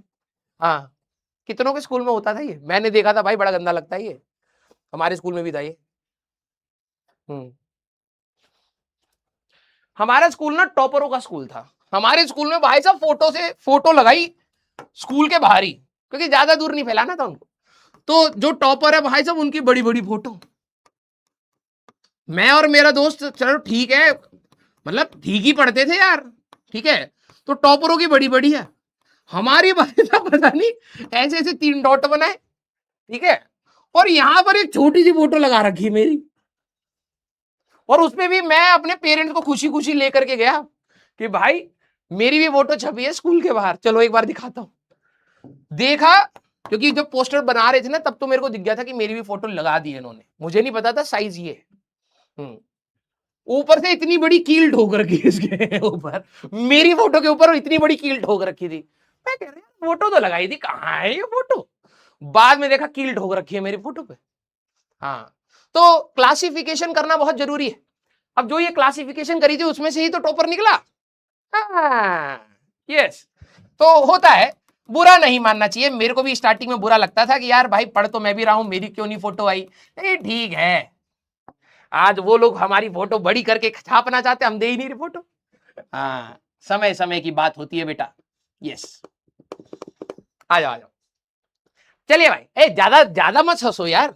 हाँ, ये तुम्हें पता है ना, मार्केट में फैला रखा है, ज्यादा हंसोगे, हंसने से खून बनता है। हाँ, विटामिन खाने से, हाँ कैल्शियम खाने से, खाना खाने से, इन सब से नहीं, हंसने से बनता है। ये हमारे पापा बोले थे एक दिन कि बेटा हंसते रहा करो, क्योंकि इससे शरीर में खून बनता है। बहुत सही। किसी को अगर खून की जरूरत हो ना बेटा, हॉस्पिटल में आपके अगर कभी जरूरत हो, आपने देखा आपके दोस्त को खून की जरूरत है, तो जा करके, मैं बता रहा हूं, मोर पंखी से उसके पेट पे ऐसे ऐसे करिएगा, ठीक है। डॉक्टर को बोलिए हटिए, ये सब आप पैसा कमाने के लिए कर रहे हैं, हम बता रहे हैं, मोर पंखी से, हाँ झाड़ू बना करके मोर पंखी का उसको पेट पे करिएगा, अपने आप खून बनेगा जब वो हंसेगा। हमारी सोसाइटी में कुछ भी चल रहा है, वैसे ही है भाई। चलो भाई, कोई दिक्कत नहीं, ज्यादा हंसना नहीं भाई। हाँ हाँ चलो भाई, अब सीरियस भाई, अब सीरियस। तो हमारे लिए अब सीरियस, ठीक है। अगर हम लोग सारी अपनी फिजिकल क्वांटिटीज को देखें तो बहुत सारी फिजिकल क्वांटिटीज थी, बवाल था कि हम समझ नहीं पा रहे थे, ठीक है, कौन किससे लिंक्ड है, कैसे उसको समझाया जा सकता है, ठीक है। तो उन्होंने कहा कि हम लोग इसको क्लासिफाई करते, तो सबसे पहली चीज उन्होंने क्लासिफिकेशन करी। अपनी कॉपी में बेटा ये चीज बनाना, क्लासिफिकेशन बेस्ड ऑन, ठीक है, based on directional properties, based on directional properties, directional properties, एक क्लासिफिकेशन उन्होंने इसकी करी। और अगर आप लोगों ने वो ब्रिज कोर्स देखा होगा तो उसमें मैंने स्केलर एंड वेक्टर के बारे में, बेटा अब मैं चैट नहीं देख रहा हूं तो लिखना नहीं है, अब कॉपी में लिखिए, ठीक है? अब चैट नहीं देख रहा हूं, अब मैं पढ़ा रहा हूं। तो जब हम लोगों ने ब्रिज कोर्स करा था तो वहां पर मैंने आपको एक स्केलर और वेक्टर के बारे में बताया था। कुछ क्वांटिटीज में उन्होंने देखा कि यार उनके पास डायरेक्शन है ही नहीं, और कुछ क्वांटिटीज के पास डायरेक्शन थी, और उनको जोड़ रहे थे तो अलग तरीके से जोड़ रहे थे। मैं अभी एग्जांपल दोबारा लूंगा क्योंकि सबने अपना ब्रिज कोर्स नहीं देखा होगा। तो उन्होंने सबसे पहला क्लासिफिकेशन करा on the basis of directional properties. Direction से याद आ जाना चाहिए वेक्टर और स्केलर की बात होने लगी। तो इन्होंने दो हिस्सों में यहां पर तोड़ा। उन्होंने कहा कि कुछ ऐसी क्वांटिटीज हैं which are called scalars and some quantities are called vectors. ठीक है, ऑल्दो हम लोगों ने पहले पढ़ा हुआ है लेकिन फिर हम लोग कर लेंगे, कोई दिक्कत नहीं है। ऐसी क्वांटिटी जिनके पास विच हैज मैग्नीट्यूड, लिखना बेटा, विच has magnitude, which has magnitude but do not have any direction, but do not have any direction, जिनके पास डायरेक्शन नहीं होती है उनको हम लोग क्या कहते हैं, अपना स्केलर क्वांटिटी। अब जिन्होंने ब्रिज कोर्स पढ़ा होगा, मैंने करंट का एग्जांपल दिया था, बाद में जब हम स्केलर वेक्टर पढ़ेंगे अच्छे से तो दोबारा बताऊंगा, ठीक है? कुछ ऐसी क्वांटिटीज होती हैं जिनके पास डायरेक्शन ही नहीं है, जैसे टाइम। टाइम का कोई डायरेक्शन होता है क्या? नहीं। 7 बज रहे हैं तो 7 बज रहे हैं, कोई डायरेक्शन नहीं कि इस डायरेक्शन में 7 बज रहे हैं, इधर देखोगे तो 9 बज जाएगा, राइट? मास, मास का कोई डायरेक्शन नहीं होता। 10 केजी मींस 10 केजी बेटा, ठीक है? टेम्परेचर, अगर किसी बॉडी का 100 डिग्री सेंटीग्रेड टेम्परेचर है तो 100 है, कोई डायरेक्शन नहीं है कि इधर 100 है इधर कुछ और होगा। तो ऐसी क्वांटिटी जिनके पास सिर्फ मैग्नीट्यूड है, कई बच्चे कहते हैं सर मैग्नीट्यूड मतलब सिर्फ वैल्यू है, जैसे मास 5 केजी तो 5 वैल्यू है, कोई डायरेक्शन नहीं है उसके पास। वेक्टर ऐसी क्वांटिटीज होती हैं which has magnitude as well as direction. अभी एग्जांपल लूंगा बेटा, magnitude as well as direction, जिनके पास मैग्नीट्यूड भी होता है और डायरेक्शन भी होता है, and follows vector laws of addition, vector laws of addition, जो वेक्टर के लॉज को फॉलो करे। मैं सब कुछ बहुत डिटेल में बताऊंगा, अभी लिखते चलिए, ठीक है? तो उन्होंने दो क्लासिफिकेशन बनाई बेटा कि एक, कुछ ऐसी क्वांटिटीज थी जिनके पास डायरेक्शन थी ही नहीं, और कुछ ऐसी क्वांटिटीज थी जिनके पास डायरेक्शन थी। एग्जाम्पल में अगर आपसे कोई पूछे तो मास, लेंथ, इनकी कोई डायरेक्शन नहीं होती बेटा। टाइम, टेम्परेचर, इनकी कोई डायरेक्शन नहीं होती। बस इतना लिख लोगे तो भी स्कूल वाले मार्क्स दे देंगे, ठीक है? सर वेक्टर का एग्जाम्पल, सबसे बड़ा एग्जाम्पल है आपके पास displacement, velocity, acceleration, force, momentum, बस इतना याद रखना है, ठीक है? अभी मैं एग्जाम्पल वो सिमुलेशन से आपको समझाऊंगा अभी, ठीक है? तो हमारे पास होता है displacement, next is your velocity, next is your acceleration, force and momentum. बस इतना लिख लीजिए, क्योंकि आपसे एक दो एग्जाम्पल पूछेंगे तो एक दो तो याद रह ही जाएंगे, है ना? वो एक दो एग्जाम्पल पूछ सकते हैं कि classify the physical quantities on the basis of directional properties. Direction के हिसाब से आप कैसे क्लासिफाई करेंगे? तो डायरेक्शन के हिसाब से हमारे पास वेट बेटा फोर्स होता है, ठीक है? वेट अगर आप देखें तो कई बच्चों को लगता है वेट तो फोर्स नहीं होता, वेट इज फोर्स, वो हम लोग आगे बात करेंगे, ठीक है? अभी इतना देखो भाई, मैं कह रहा हूं आपके अंदर बहुत एनर्जी बचा करके रखिएगा। मैं जिस दिन डिमांड करूंगा ना बेटा आज मेरे को अपनी एनर्जी शो करो, उस दिन करना। अभी जितना बता रहा हूं उतना करते चलना। आपके स्कूल में दो एग्जाम्पल पूछ सकते हैं, मैं तो ऑलरेडी बहुत बता रहा हूं, क्लियर है? तो फोर्स और वेट एक ही चीज होती है, ठीक है? मास अलग है, वेट हमारे पास अलग है। कुछ बच्चे डिस्टेंस बोल रहे हैं, distance is a scalar quantity, distance की कोई डायरेक्शन नहीं होती है, ठीक है, स्पीड आपकी स्केलर क्वांटिटी होती है, उसकी कोई डायरेक्शन नहीं होती। अगर आपको याद है तो आप लिख दीजिएगा अपने स्कूल में, नहीं हो तो इतने से काम चल जाएगा। अब मैं आपको बता रहा हूं, सारे बच्चों आप लोगों ने लिख लिया है, जरा एक बार दिल बनाइए, अब फिर कलम नहीं चलाएंगे, आप सोचेंगे, क्योंकि सोचना बहुत इंपॉर्टेंट है कि ये और ये में क्या अंतर है। ठीक है, voltage is a scalar quantity, work done per unit charge, work scalar होता है, चार्ज स्केलर होता है, तो voltage is a scalar quantity. ठीक है, अभी बाकी क्वांटिटीज पर मत जाओ, बस इतना बताओ लिख लिया है क्या? Yes, very good. करंट के बारे में बेटा हम लोगों ने ब्रिज कोर्स में बात करी थी, वेक्टर और स्केलर हमारा प्रॉपरली आएगा, प्रॉपरली तब और डिटेल में चलेंगे। ठीक है, तो चलिए मैं आपको एक बार दिखा देता हूं। ठीक है, ये वाला सेम सिमुलेशन आई थिंक मैंने वहां पर भी बताया था। आइए, वेरी गुड। अब आप सारे बच्चे अपनी कलम नीचे रख दीजिए, आप थॉट प्रोसेस की बात करेंगे पहले। ठीक है, मान लीजिए मैंने एक डब्बे पर 10 न्यूटन और 10 न्यूटन फोर्स लगाया, तो टोटल कितना होगा आपके हिसाब से? 10 न्यूटन एंड 10 न्यूटन, 10 न्यूटन और 10 न्यूटन, दो फोर्सेस लगाए हैं इस डब्बे के ऊपर, तो टोटल फोर्स कितना होगा? सारे बच्चे सोच के बताइए, अभी अंतर पता लग जाएगा। कोई खतरनाक अंतर नहीं होता है, बस बात यह कि पता होना चाहिए। जब वेक्टर स्केलर आए तो यही अंतर के साथ आप अगर एंटर करोगे तो मजा आ जाएगा। एक डब्बे के ऊपर मैं दो फोर्स लगा रहा हूं, एक मैं लगा रहा हूं 10 न्यूटन का, एक आप लगा रहे हैं 10 न्यूटन का, बताइए टोटल फोर्स क्या होगा? Yes, very good. अब देख रहे हो, यही वो फायदा था ब्रिज कोर्स का, थोड़ा बहुत तो पता है ना। हाँ, यही बस ब्रिज कोर्स कराने का उस दिन का सेंस था, कोई ज्यादा लोड नहीं था, बस थोड़ा बहुत बेसिक चीजें समझनी थी। भाई अगर आपने इस डब्बे पर 10 न्यूटन ऐसे लगाया, मान लो आप धक्का लगा रहे थे एक डब्बे के ऊपर, मैंने कहा भाई तू तब से मेहनत कर रहा है, मैं भी इसी डायरेक्शन में 10 न्यूटन लगा दूं, तो 10 न्यूटन और 10 न्यूटन जब जोड़ोगे तो टोटल इस बार आपका 20 न्यूटन हो जाएगा।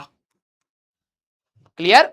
लेकिन मान लो कि मेरी तेरे से दुश्मनी है, ठीक है, मेरी तेरे से दुश्मनी है, तू इस डायरेक्शन में 10 न्यूटन लगा रहा था, मैंने कहा भाई मदद करूं तुम्हारी, तुमने कहा हाँ कर दीजिए सर प्लीज, मैंने इधर 10 न्यूटन लगा दिया। ठीक है, तो यही फोर्स अब आपका कितना हो जाएगा? टोटल 0 हो जाएगा। मेरे वर्ड्स को ध्यान से सुनना। तुम कहोगे कि सर इसमें आपने ऐड किया है तभी टोटल है, ये टोटल नहीं है, ये तो आपने सब्ट्रैक्ट किया है। गलत, इसमें भी मैंने ऐड ही किया है, इसमें भी मैंने, कई बच्चों को ये लगता है कि यहां सब्ट्रैक्ट हुआ है सर, यहां ऐड हुआ है, ये गलती मैं आपको 12वीं वो जब वेक्टर्स करेंगे तो मैं दिखाऊंगा। सब्ट्रैक्शन, इन दोनों का सब्ट्रैक्शन करोगे तो 20 आएगा, दिमाग की दही होने लग जाएगी कि अरे सब्ट्रैक्शन में तो कम होना चाहिए, स्केलर्स में होता है, वेक्टर्स में ऐसा खेल नहीं है। तो आप लोगों ने देखा कि यार जब इन दोनों की डायरेक्शन सेम थी, एंगल इनके बीच का जब 0 था, 0 डिग्री, दोनों का सेम डायरेक्शन था, तब फोर्स अलग आया, और जब ये दोनों एक दूसरे के अपोजिट डायरेक्शन में, एक इधर एक इधर 180 डिग्री पर थे, तो 0 हो गया। जोड़ मैं दोनों केस में ही रहा हूं, मैं अब आपको सिमुलेशन दिखाता हूं, कलम नहीं चलानी, नोट्स में नहीं लिखना, ये समझना है बेटा।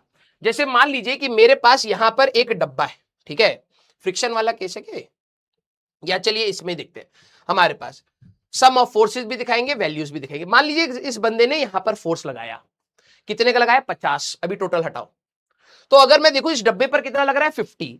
अगर यही बंदा इस डायरेक्शन में भी आ जाए तो दोनों ने मिल करके किस डायरेक्शन में लगा दिया? सेम, तो 50 और 50 दोनों बंदे लगा रहे थे 50-50, तो 100 हो गया है टोटल। लेकिन अगर मान लो कि एक बंदा इधर लगा दे, ये बड़ा बंदा है तो 100 न्यूटन इधर लगा रहा है, 50 इधर लगा रहा है। अगर मैं इन दोनों को ऐड करने के लिए बोलूंगा तो प्लीज 10वीं वाली गलती मत करना। जो जनरली बच्चों को लगता है कि सर आपने बोला है ऐड करो, मैंने कहा हाँ, तो सर 100 + 50 150 हो जाएगा इस केस में, इसीलिए पूरी फिजिक्स तू रोता रहेगा। जिस चीज को तू जोड़ रहा है उसके पास डायरेक्शन है बेटा, तू फोर्स को जोड़ रहा है। ऐसा मैंने नहीं बोला कि एक बोरी में 100 केजी चावल था और 50 केजी चावल और डाल दे और टोटल बता, तब तू कहता 150, तो बिल्कुल सही बात थी। 150 तब होता कि क्योंकि जिसको तू ऐड कर रहा है, mass is a scalar quantity, वो डायरेक्टली जोड़ता है जैसे तुमने जोड़ा है आज तक। 100 केजी का राइस अगर एक मान लो कंटेनर में है, तुमने 50 केजी का और डाला, तुम्हें दिमाग ही नहीं लगाना कैसे ऐड कर रहे हैं, सीधे 100 + 50 150। लेकिन बेटा ये चीज अलग है, इसकी डायरेक्शन इधर है, इसकी डायरेक्शन इधर है। अब जरा देखना, जैसे ही मैं सम करूंगा, सम किधर आ रहा है, इधर, क्योंकि आप डायरेक्शन के हिसाब से जोड़ रहे हैं कि यार ये ज्यादा फोर्स लगा रहा है, ये कम फोर्स लगा रहा है। अब इसको हटा करके अगर मैं इधर इसको ले आऊं, इसने भी 100 लगाया, इसने भी 100 लगाया, टोटल कितना, 0। ऐड कर रहा हूं जस्ट बिकॉज दोनों का एंगल अपोजिट है, ये एक दूसरे को कैंसल आउट कर गए, कैंसल कर गए, सब्ट्रैक्ट नहीं, कैंसल ही कर गए, एक दूसरे को काट गए, इसीलिए 0 है। तो ऐसी क्वांटिटीज थी, वेरी गुड, ऐसी क्वांटिटीज थी जिनको जोड़ते समय हमें कुछ अलग सोचना पड़ता है, उनको कहते हैं वेक्टर्स। अब जरा अपने स्टेटमेंट पर आते हैं, क्या बोला, स्केलर ऐसी क्वांटिटीज हैं जिनको जोड़ते समय आपको लोड ही नहीं लेना। टाइम, 3 घंटे का पेपर था, मान लो 1 घंटा तुम्हें एक्स्ट्रा मिल गया, तो तू क्या ये सोचेगा कि यार 3 घंटा इधर का था, 1 घंटा इधर का था, अब तो 2 घंटे बचे, ये सोचेगा नहीं। 3 घंटे का पेपर था, 1 घंटा एक्स्ट्रा मिल गया, तो तुमने 3 + 1 4 कर दिया, क्योंकि एक स्केलर क्वांटिटी है, उसके पास कोई डायरेक्शन नहीं था। मास सेम 10 केजी का चावल था, 5 केजी और मिलाया, 15 केजी ही होगा, और कोई ऑप्शन नहीं बनता है। सेम चीज आपका टेम्परेचर अगर 100 डिग्री है, 50 डिग्री राइज हो गया तो 150 होएगा, और कोई चारा नहीं है कि घट भी सकता है, नहीं, ठीक है। तो ऐसी क्वांटिटीज जिनको जोड़ते समय हमें डायरेक्टली मैथमेटिक्स लगानी है, बचपन से सीखी हुई मैथ्स लगानी है, those are scalars. Vector quantities are those quantities जिनके पास वैल्यू है। अब कुछ बच्चे कहते हैं सर मैग्नीट्यूड और डायरेक्शन समझ नहीं आया, जरा ये समझ, इस बंदे ने फोर्स लगाया तो कुछ वैल्यू लगाई होगी, हाँ 100 is the magnitude of this force, और राइट साइड में फोर्स लगाया, दैट इज द डायरेक्शन। इसके पास मैग्नीट्यूड भी है, डायरेक्शन भी है, इसके पास मैग्नीट्यूड भी है, डायरेक्शन भी है, और जब भी मैं इनको जोड़ रहा हूं, डायरेक्टली नहीं जोड़ रहा 100 + 100 200, हम एंगल देख करके जोड़ रहे हैं कि यार दोनों अपोजिट डायरेक्शन में तो अलग आंसर आएगा, दोनों हमारे पास सेम डायरेक्शन में होंगे तो अलग आंसर आएगा, ये जरा हमें देखना होता है। तो ऐसी क्वांटिटीज होती हैं वेक्टर क्वांटिटीज। हाँ सर फोर्स नेगेटिव हो सकता है, बिल्कुल, ये भी ब्रिज कोर्स में बताया था, किसी का फोर्स अगर नेगेटिव है वो 0 से छोटा नहीं है, नेगेटिव इज द डायरेक्शन, ये सब धीरे धीरे होंगे क्लियर, ठीक है। तो ये क्वांटिटीज के पास डायरेक्शन होती हैं और वेक्टर लॉज को फॉलो करते हैं। अब कुछ बच्चे कहेंगे सर ये क्या होता है, मतलब कुछ लॉज लगाने पड़ेंगे बेटा, हम डायरेक्टली नहीं जोड़ सकते, ठीक है। देसी भाषा में लिखना है तो लिख सकते हो, हमें यहां पे लिख लीजिए अपनी देसी भाषा में, ऐड करने के लिए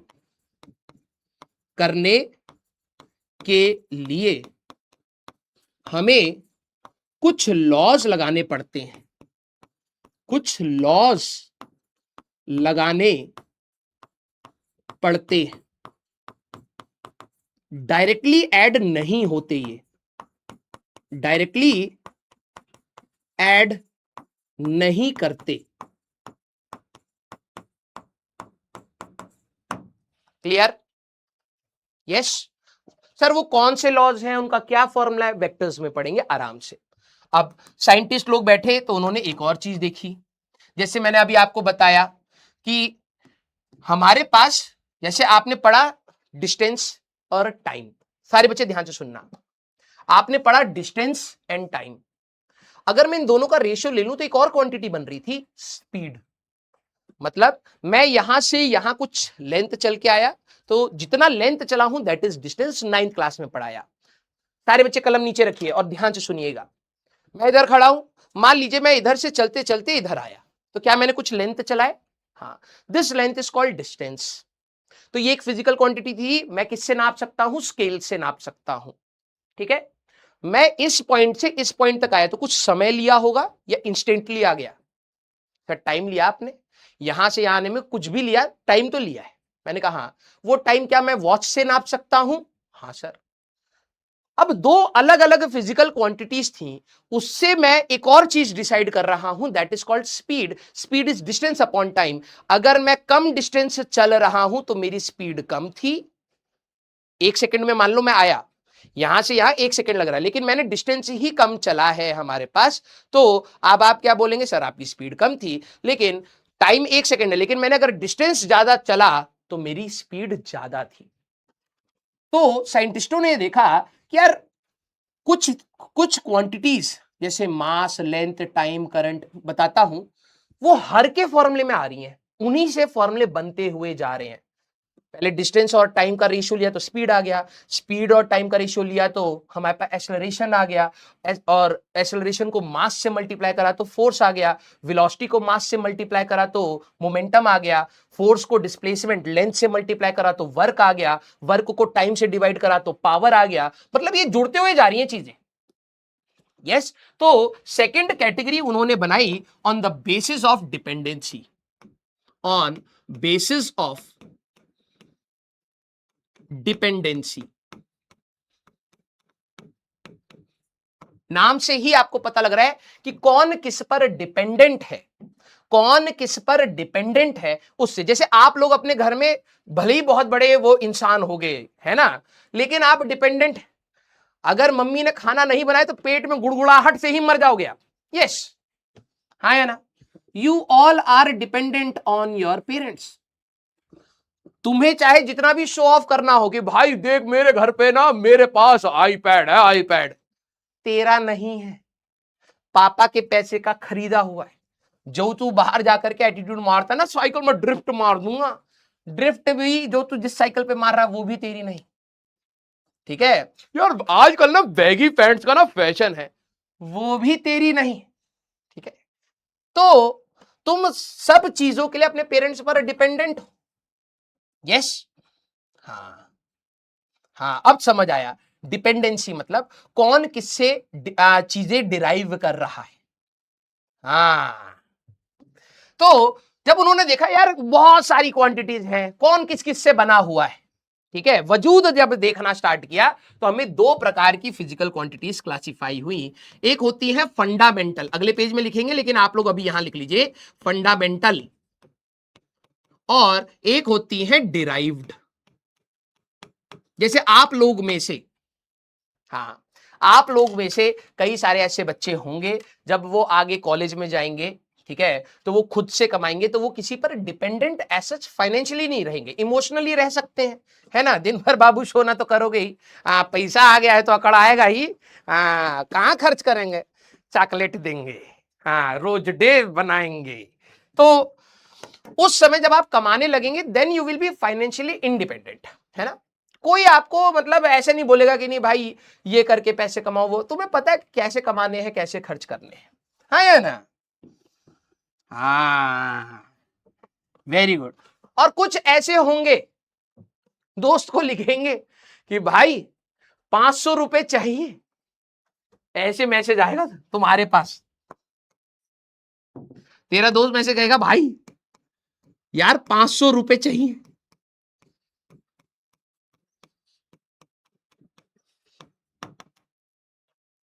जब तू पढ़े लिखेगा नहीं ना तो ऐसा होगा, तो तेरा दोस्त तेरे पे डिपेंडेंट होगा, वो कहेगा भाई 500 रुपए चाहिए, महीने का खर्चा निकालना है।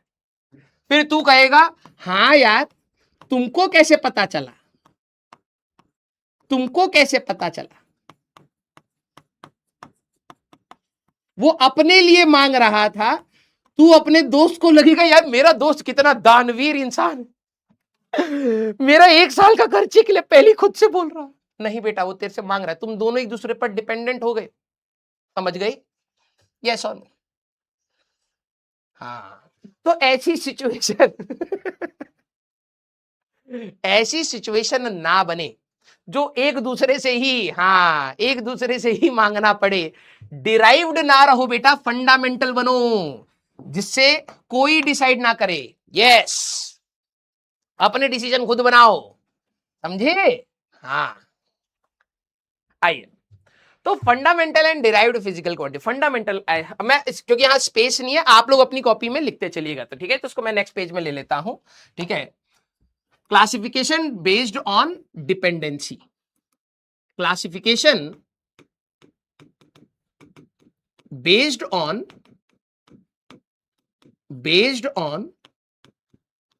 डिपेंडेंसी। सारे साइंटिस्टों ने बैठ करके ये भी देखा कि यार कुछ ऐसी क्वांटिटीज है ना जो दूसरे के फॉर्मूले से निकल के आती हैं, और कुछ ऐसी हैं जिनको हमें फंडामेंटली एक्सप्लेन करना ही पड़ेगा। अब इन्होंने इसमें दो हिस्से बनाए। एक होता है बेटा हमारे पास फंडामेंटल फिजिकल क्वांटिटीज, लिखेंगे बेटा सारे बच्चे, फंडामेंटल फिजिकल क्वांटिटीज मतलब कुछ ऐसी चीजें जिनको सेपरेटली हमें एक बार समझा देना चाहिए, वो फंडामेंटल हो गई, ठीक है। और फिर होती है डिराइव्ड, जो इन्हीं के जोड़ तोड़ से हम लोग बना सकते हैं, इनको हम कहते हैं डिराइव्ड फिजिकल क्वांटिटीज। पीक्यू मतलब फिजिकल क्वांटिटीज। फंडामेंटल में उन्होंने क्या डिसाइड करा, 7 फंडामेंटल है, 7। सारे साइंटिस्टों ने डिसाइड करा कि भाई सारे फॉर्मूलों को तोड़ तोड़ करके छोटा छोटा छोटा छोटा छोटा छोटा देखो, और ये नोटिस करो कौन सबके फॉर्मूले में आ रहा है, जिनसे हम बहुत बहुत सारे फॉर्मूले बना सकते हैं, ठीक है। तो 7 फंडामेंटल फिजिकल क्वांटिटी होती है, कौन कौन सी, मास, लेंथ, टाइम, लिखना है बेटा, current, temperature,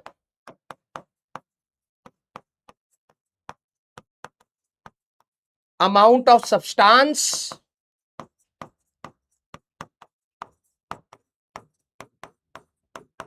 and luminous intensity. पहले लिख लीजिए, ल्यूमिनस इंटेंसिटी।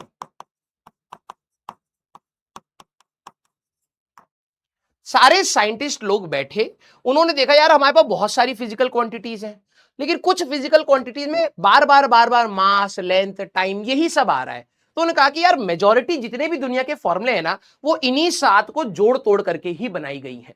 तो अगर कोई आपसे टीचर पूछ ले what are fundamental physical quantities, those quantities which are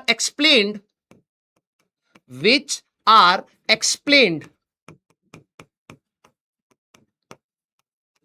explicitly कुछ होता है, सेपरेटली, हाँ, अलग से, एक्सप्लिसिटली, कुछ गड़बड़ लग रहा है बोलने में ही लग रहा है, हाँ, ऐसी क्वांटिटी जिनको हम अलग से समझाते हैं, किसी और के टर्म्स में नहीं समझाते, उनको हम कहते हैं फंडामेंटल क्वांटिटीज। डिराइव्ड, नाम से ही पता लग रहा है डिराइव हुई हैं ये इनसे। Those quantities which are derived from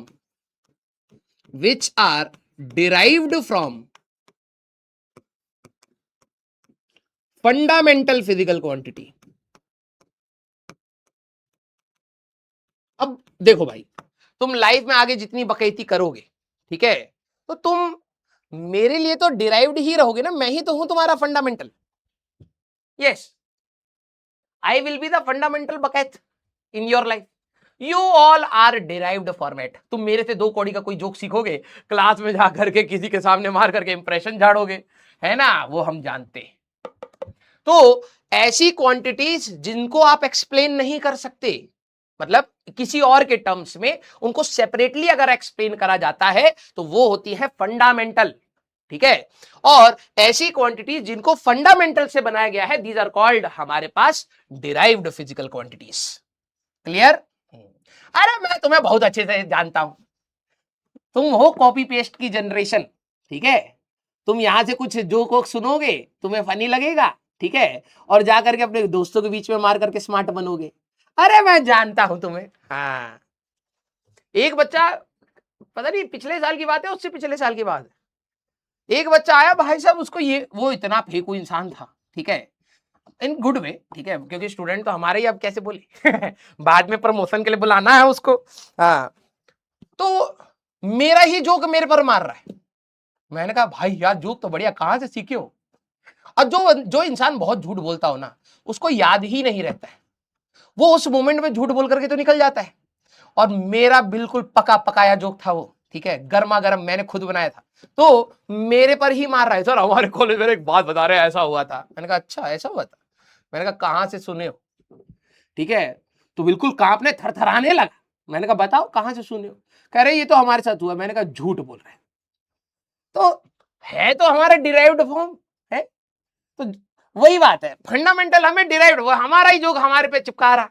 yes, तो वैसे ही तुम बनोगे बेटा। क्लियर? हाँ तो आइए अब सर ये तो याद ही नहीं होंगे। अरे कितने बच्चों को याद नहीं हो पा रहे हैं? Mass, length, time, current, temperature, amount of substance, luminous intensity, कुछ को याद हो जाते हैं, 7 ही तो है यार। हाँ या ना? सारे बच्चे, सारे बच्चे, हमें ये नाम याद होने चाहिए, इसमें कोई बवाल नहीं है, क्योंकि इनको छोड़ करके दुनिया की जितनी भी क्वांटिटीज तुम्हें याद हो सब इधर आ जाती है। तो ये याद रखना बहुत जरूरी है कि सारे साइंटिस्टों ने मिलकर के किनको फंडामेंटल बोला, mass, length, time, current, temperature, amount of substance, luminous intensity हमारे पास है। हाँ, कुछ को याद है, वेरी गुड, जिनको याद नहीं है ये हमें याद करना है। सर अब बताइए, आते ही रटवाने लगे, बेटा इस चैप्टर में कुछ चीजें करनी पड़ेंगी। यस, याद करिए, आप 10वीं क्लास में थे, ठीक है, हाँ ऐसे थे आपका, हम देखें तो ये पीठ है आपका। तो 10वीं क्लास में बोर्ड से पहले याद है तुम्हारे यहाँ पे छोटे छोटे से पंख निकलने लगे थे? हाँ, छोटे छोटे से। जब तुम्हारी फेयरवेल होने वाली है, 10वीं क्लास का लास्ट मोमेंट है, क्लासेस इतनी लोड की नहीं है, प्रैक्टिकल्स के लिए आ रहे हो, बकैती कर रहे हो, मजे में चल रही है चीजें, तो उस समय यहां पर याद है छोटे छोटे से 2 पंख निकले थे पीछे? याद होगा। उस समय तुम्हारे दोस्त ने बोला भाई वो देख रही है, किसको देख रही है ये भी नहीं बताया, ये भैया इश्क में पड़ गए। कौन कौन ऐसा है? हाँ, उसने लाइन कंप्लीट भी नहीं करी, भैया दिल निकाल के फेंक दिया उधर। हाँ ले लो ले लो ले लो, हम तो भैया तैयार है खत्म करने में अपना करियर के लिए। यस, हमारे बच्चे ऐसे हैं, लाइन भी पूरी नहीं सुनी, वो तुम्हें देख रही थी और हंस रही थी, ठीक है, लेकिन ये पहले ही दिल फेंक इंसान, हाँ इश्क में आ गई। यस, मुझे याद है। अब तुम बोलो, देखो उसने तुम्हें कुछ बोला भी नहीं है, तुम दिन भर नाम जप रहे हो, याद हो गया ना उसका नाम? ये सुनो, वैसे ही अब इसको जपोगे तो ये भी याद हो जाएगा। Mass, length, time, current, temperature, मेरे साथ बोलिएगा बेटा, mass, length, time, current, temperature, amount of substance, luminous intensity. Mass, length 3-4 बार बोलोगे याद हो जाएगा भाई। हाँ, है तुम्हारे अंदर पोटेंशियल, हम जानते हैं, वो पंख निकला था, ठीक है, पोटेंशियल तो है, बस हम याद करवा देते हैं। Mass, length, time, current, temperature, amount of substance, luminous intensity. 3-4 बार बोलो, मास, लेंथ, टाइम, क्या बोला? Mass, length, time, mass, length, time, current, temperature, amount of substance, luminous intensity. ये 7 ऐसी फंडामेंटल फिजिकल क्वांटिटीज थी, इन्हीं को जोड़ तोड़ करके दुनिया में बहुत सारे फॉर्मूले बना दिए गए। एग्जाम्पल, आइए इनके एग्जाम्पल ले लेते हैं। जैसे मान लीजिए आपके पास स्पीड बोल देते हैं, बेसिक बेसिक जो आप लोगों ने पढ़े हुए हैं, ठीक है, स्पीड की बात करते हैं। तो sir this is distance upon time. Yes, जैसे इनकी यूनिट भी हम लोगों ने बताई, डिस्टेंस आप किस में, लेंथ आप किस में नापते हैं? सर मीटर में। तो जरा देखना, ये होता तो लेंथ है डिवाइडेड बाय टाइम। यस, तो इन्हीं लेंथ और टाइम को मिलाकर के ही आपकी स्पीड बनी। हाँ, अगर आपको एक्सेलरेशन की, अभी वैसे तो वेलोसिटी अपॉन टाइम है, लेकिन अभी के लिए लिख लेते हैं, एक्सेलरेशन की अगर हम लोग बात करें तो आप लोगों ने पढ़ा था कि सर ये तो स्पीड अपॉन टाइम होता है। ठीक है भाई, अभी तुम्हारे हिसाब से चल लेते हैं। तो स्पीड में खुद ही लेंथ और टाइम है, तो sir this is length divided by time का स्क्वायर हो गया। मैंने कहा हाँ यार, मतलब एक्सेलरेशन भी आपकी लेंथ और टाइम से ही मिलकर के बनी है। यस, नेक्स्ट फोर्स, अगर आप लोगों ने पढ़ा हो force equal to mass into acceleration होता था, तो मास में हमारे पास यहां पर मास आ रहा है, हाँ, और एक्सेलरेशन को अगर हम लोग देखें तो लेंथ अपॉन टाइम का स्क्वायर आ रहा है। अगर आप अपने सारे फॉर्मूलेस को तोड़ तोड़ करके देखोगे, आपको यही 7 मिलेंगे। तो किसी भी फॉर्मूले की बात कर लो, मोमेंटम में क्या होता था? Mass into velocity. तो एक तो मास आ रहा है और वेलोसिटी लेंथ अपॉन टाइम होता है। यस, तो अगर आपके बाद आपके बहुत सारे फॉर्मूले याद करवाऊंगा, टेंशन मत लीजिएगा।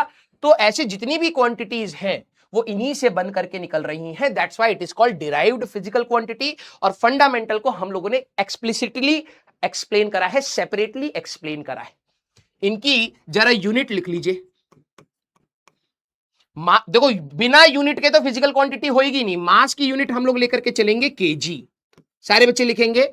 लेंथ की यूनिट लेकर के चलेंगे मीटर, टाइम की यूनिट लेकर के चलेंगे सेकंड, करंट की यूनिट लेकर के सेकंड, ठीक है, करंट की यूनिट लेकर के चलेंगे एम्पेयर, ए से डिनोट करेंगे, इसको एस से डिनोट करेंगे, ठीक है। हमारे पास टेम्परेचर की यूनिट कई बच्चे डिग्री सेंटीग्रेड फ़ारेनहाइट नहीं बोलते हैं, लेकिन होती है, दुनिया ने सेट करी है केल्विन, जिसको हम लोग के से डिनोट करेंगे। अमाउंट ऑफ सब्सटेंस अभी केमिस्ट्री में पढ़ाया जाएगा, मोल्स, 9th क्लास में भी पढ़ाया जाता है वैसे तो, मोल, ठीक है। और ल्यूमिनस इंटेंसिटी, जो लाइट होती है ना, लाइट की कितनी रोशनी पड़ रही है हाथ पर, उसके बारे में है बेसिकली। ल्यूमिनस इन्वर्टर याद है? तो आप ये वो सचिन जी आकर के ल्यूमिनस इन्वर्टर भेज दिया, हमारा खराब हो गया। हाँ लेकिन कोई नहीं, हाँ तेंदुलकर जी ब्लास्टर हैं, ब्लास्ट भी करा था घर पे, यस, बल्ब यूज हो गया था। हाँ सारे बच्चे कैसे याद रखेंगे सर? ल्यूमिनस इंटेंसिटी होती क्या है? सर ने एक जोक 2 कौड़ी का मारा था कि हाँ सचिन तेंदुलकर जी ल्यूमिनस का बैटरी बेचे थे और सर के घर में ब्लास्ट हो गया, बहुत तेज रोशनी निकला, तो कहीं ना कहीं रोशनी के बारे में कुछ बता रहे हैं। यस, इसकी यूनिट होती है कैंडला। अब जब ब्लास्ट हो गया तो भैया कैंडल ही जलानी पड़ेगी, तो हमने बोला कैंडल ला, तो आ गया candela. Yes, very good, very good. तो ये हमारे पास, इसको सीडी से डिनोट करते हैं हम लोग, ये इनकी यूनिट्स है। हो तो गया याद? अरे लोड ही नहीं है इसमें, तो है 7 होती है फंडामेंटल। कौन कौन सी? मास, लेंथ, टाइम, दोबारा बोल, mass, length, time, current, temperature, amount of substance, luminous intensity. Mass, length, time, current, temperature, amount of substance अभी डूडी सर पढ़ाएंगे और सचिन सर ने हमारा करवा दिया था काम, तो ल्यूमिनस इंटेंसिटी हो गया यार। लोड ही नहीं लेना, इजी है। यस, तो अब बात करते हैं हम लोग अपने यूनिट्स की, ठीक है। हमारी क्लास 10-15 मिनट और चलेगी, आराम से सुनिएगा, ठीक है। हाँ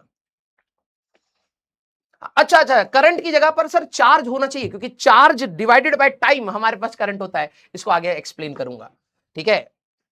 मैंने एक उसमें लाइन बोली थी कि सारे साइंटिस्टों ने मिल करके ये डिसाइड किया, खा गया तो उस लाइन को साइंटिस्टों ने। तू कौन होता है डिसाइड करने वाला? ये कह रहा है हटो जरा साइड में, वहां बैठ करके नहीं, अब हम बता रहे हैं करंट नहीं होगा, चार्ज होगा। हे, उन्होंने डिसाइड करा है, थोड़ा वैल्यू रखो यार, बड़े लोग हैं। हाँ, थोड़ा सा तो इज्जत दे ही सकते हो ना यार। हाँ, बड़ा लोग बोल करके गया है तो कुछ सोच के ही बोला होगा। हाँ, तो अभी के लिए मान लो, उसका रीजन मैं आपको बताऊंगा, ठीक है। यस, समझ आई बात? तुम्हें बहुत ज्यादा चुल हो रही होगी, भाई करंट तो खुद चार्ज अपॉन टाइम होता है, तो करंट कैसे हमारे पास फंडामेंटल हुआ? उन्होंने बोला है, अभी कुछ रीजन से ही बोला होगा, अभी रुक जा, आगे चल के सब आएगा, ठीक है।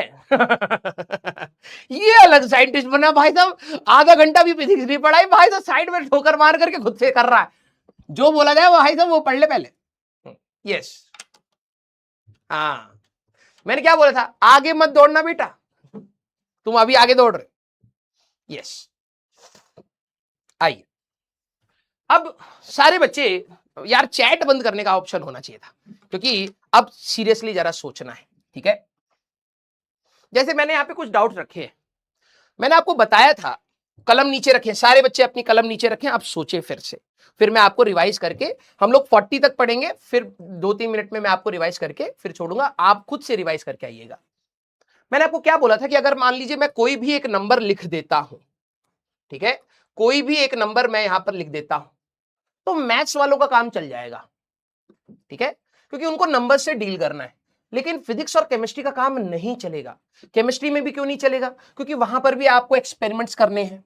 आप वहां पे कोई सॉल्ट लोगे, उसको नापोगे, भाई कितने ग्राम सॉल्ट लिया, फिर पानी लोगे तो कितना लीटर पानी लिया, कितना ml पानी लिया, फिर उसमें डिसॉल्व करोगे, आप मोलैरिटी निकालोगे, नंबर ऑफ मोल्स निकालोगे, नॉर्मेलिटी, फिर एसिड बेस रिएक्शंस। आप लोगों को पता है chemistry is also experimental in nature, और जब आप एक्सपेरिमेंट करोगे तो वहां पर भी कुछ मेजरमेंट्स करोगे, राइट। तो अब मेरी बात को जरा सुनना, सिर्फ नंबर से हमारा खेल नहीं चल रहा था। इन नंबर के आगे कोई मीटर लगा दे तो लेंथ बन जाए, कोई मीटर का स्क्वायर लगा दे तो एरिया बन जाए, कोई मीटर का क्यूब लगा दे तो वॉल्यूम बन जाए, कोई हमारे पास केजी लगा दे तो मास बन जाए, कोई सेकंड लगा दे तो टाइम बन जाए, कोई एम्पेयर लगा दे तो करंट बन जाए, कोई वोल्टेज लगा दे तो वोल्टेज बन जाए। कहने का मतलब ये कहानी बहुत ज्यादा इंपॉर्टेंट है हमारी पूरी फिजिक्स को समझने के लिए। दुनिया में बहुत सारी फिजिकल क्वांटिटीज है, जब आप उस पर एक्सपेरिमेंट्स करोगे तो आप अपने इन्विजिलेटर को कैसे बताओगे कि आपने क्या नापा।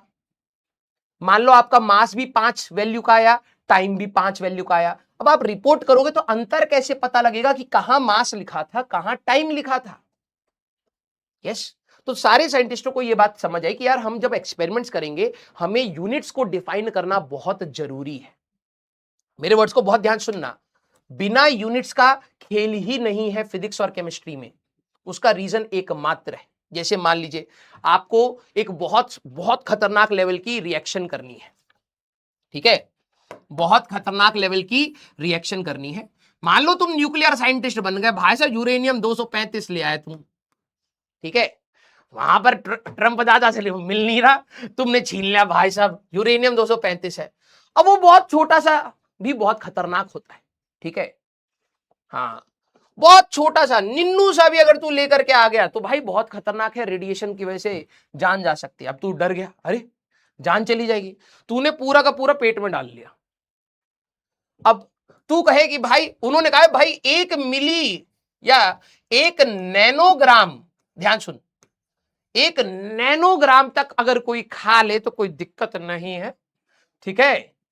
1 नैनोग्राम, नैनो मीन्स 10⁻⁻⁹ ग्राम, अगर किसी ने खा लिया तो कोई दिक्कत नहीं है, लेकिन तू तो गधा था, ठीक है, यूनिट का कोई अंदाजा ही नहीं है। तूने देखा यहां पर 1 केजी लिखा है, तूने यहां देखा 1 केजी लिखा है, ये क्या, अरे यार ऐसे यार, के की जगह वो यहां पर देखिए, मैं आपको बता रहा हूं, ठीक है, यहां पर भी जी है, यहां पर भी हमारे पास जी है, पता नहीं लगता है स्पेलिंग मिस्टेक हो गया है, इसको खा जाते हैं। खा गया 1 किलो यूरेनियम तू, ठीक है, हाँ, तो यूनिट भाई बहुत मैटर करती है, रंग बिरंगी। और एक और चीज, मान ले कि तू कुछ खरीदने गया, जैसे आप हमारे घर में हमारी मम्मियां होती हैं, ठीक है, अब कोई चीज लानी है, रस्सी लानी है, तो हमारे घर में क्या है, यहां से वहां रस्सी बांधनी है, इंची टेप पे कौन पैसा खर्च कर, भाई साहब 1 2 3 4 5 6 7 8 8.5, हाँ 8 बित्ता वो धागा ले आइए बेटा। और बेटा गया भाई साहब, ठीक है, हाथ इतना सा, मेंढक का हाथ लग रहा, बेटे ने नापा 1 2 3 4 5 6 7 8, मम्मी ने कितना बड़ा धागा मंगवाया था वहां तक का, बेटा ये लेकर के आ रहा, मम्मी ने दिया था 100 रुपए का आएगा, बेटा लिया, बेटे ने खरीदा, ये तो 2 रुपए का निकला, भाई साहब 98 रुपए की टाफी खाऊंगा, टाफी, तू 98 रुपए खा गया। देख नापा तो तूने भी 8 बित्ता ही है, जो भी आंगुल कहते हैं इसको, जो भी कहते हैं, मम्मी को तूने देखा एक्सपेरिमेंट करते हुए, मम्मी ने अपनी एक यूनिट बना दी, भाई साहब 8 बार नापा, कहा कि भाई ये 8 बार करके ले आना।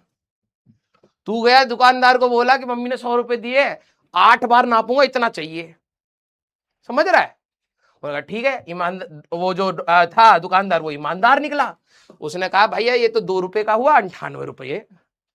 अब तेरे को लगा भाई साहब यही तो मौका है गुल करने का, है ना।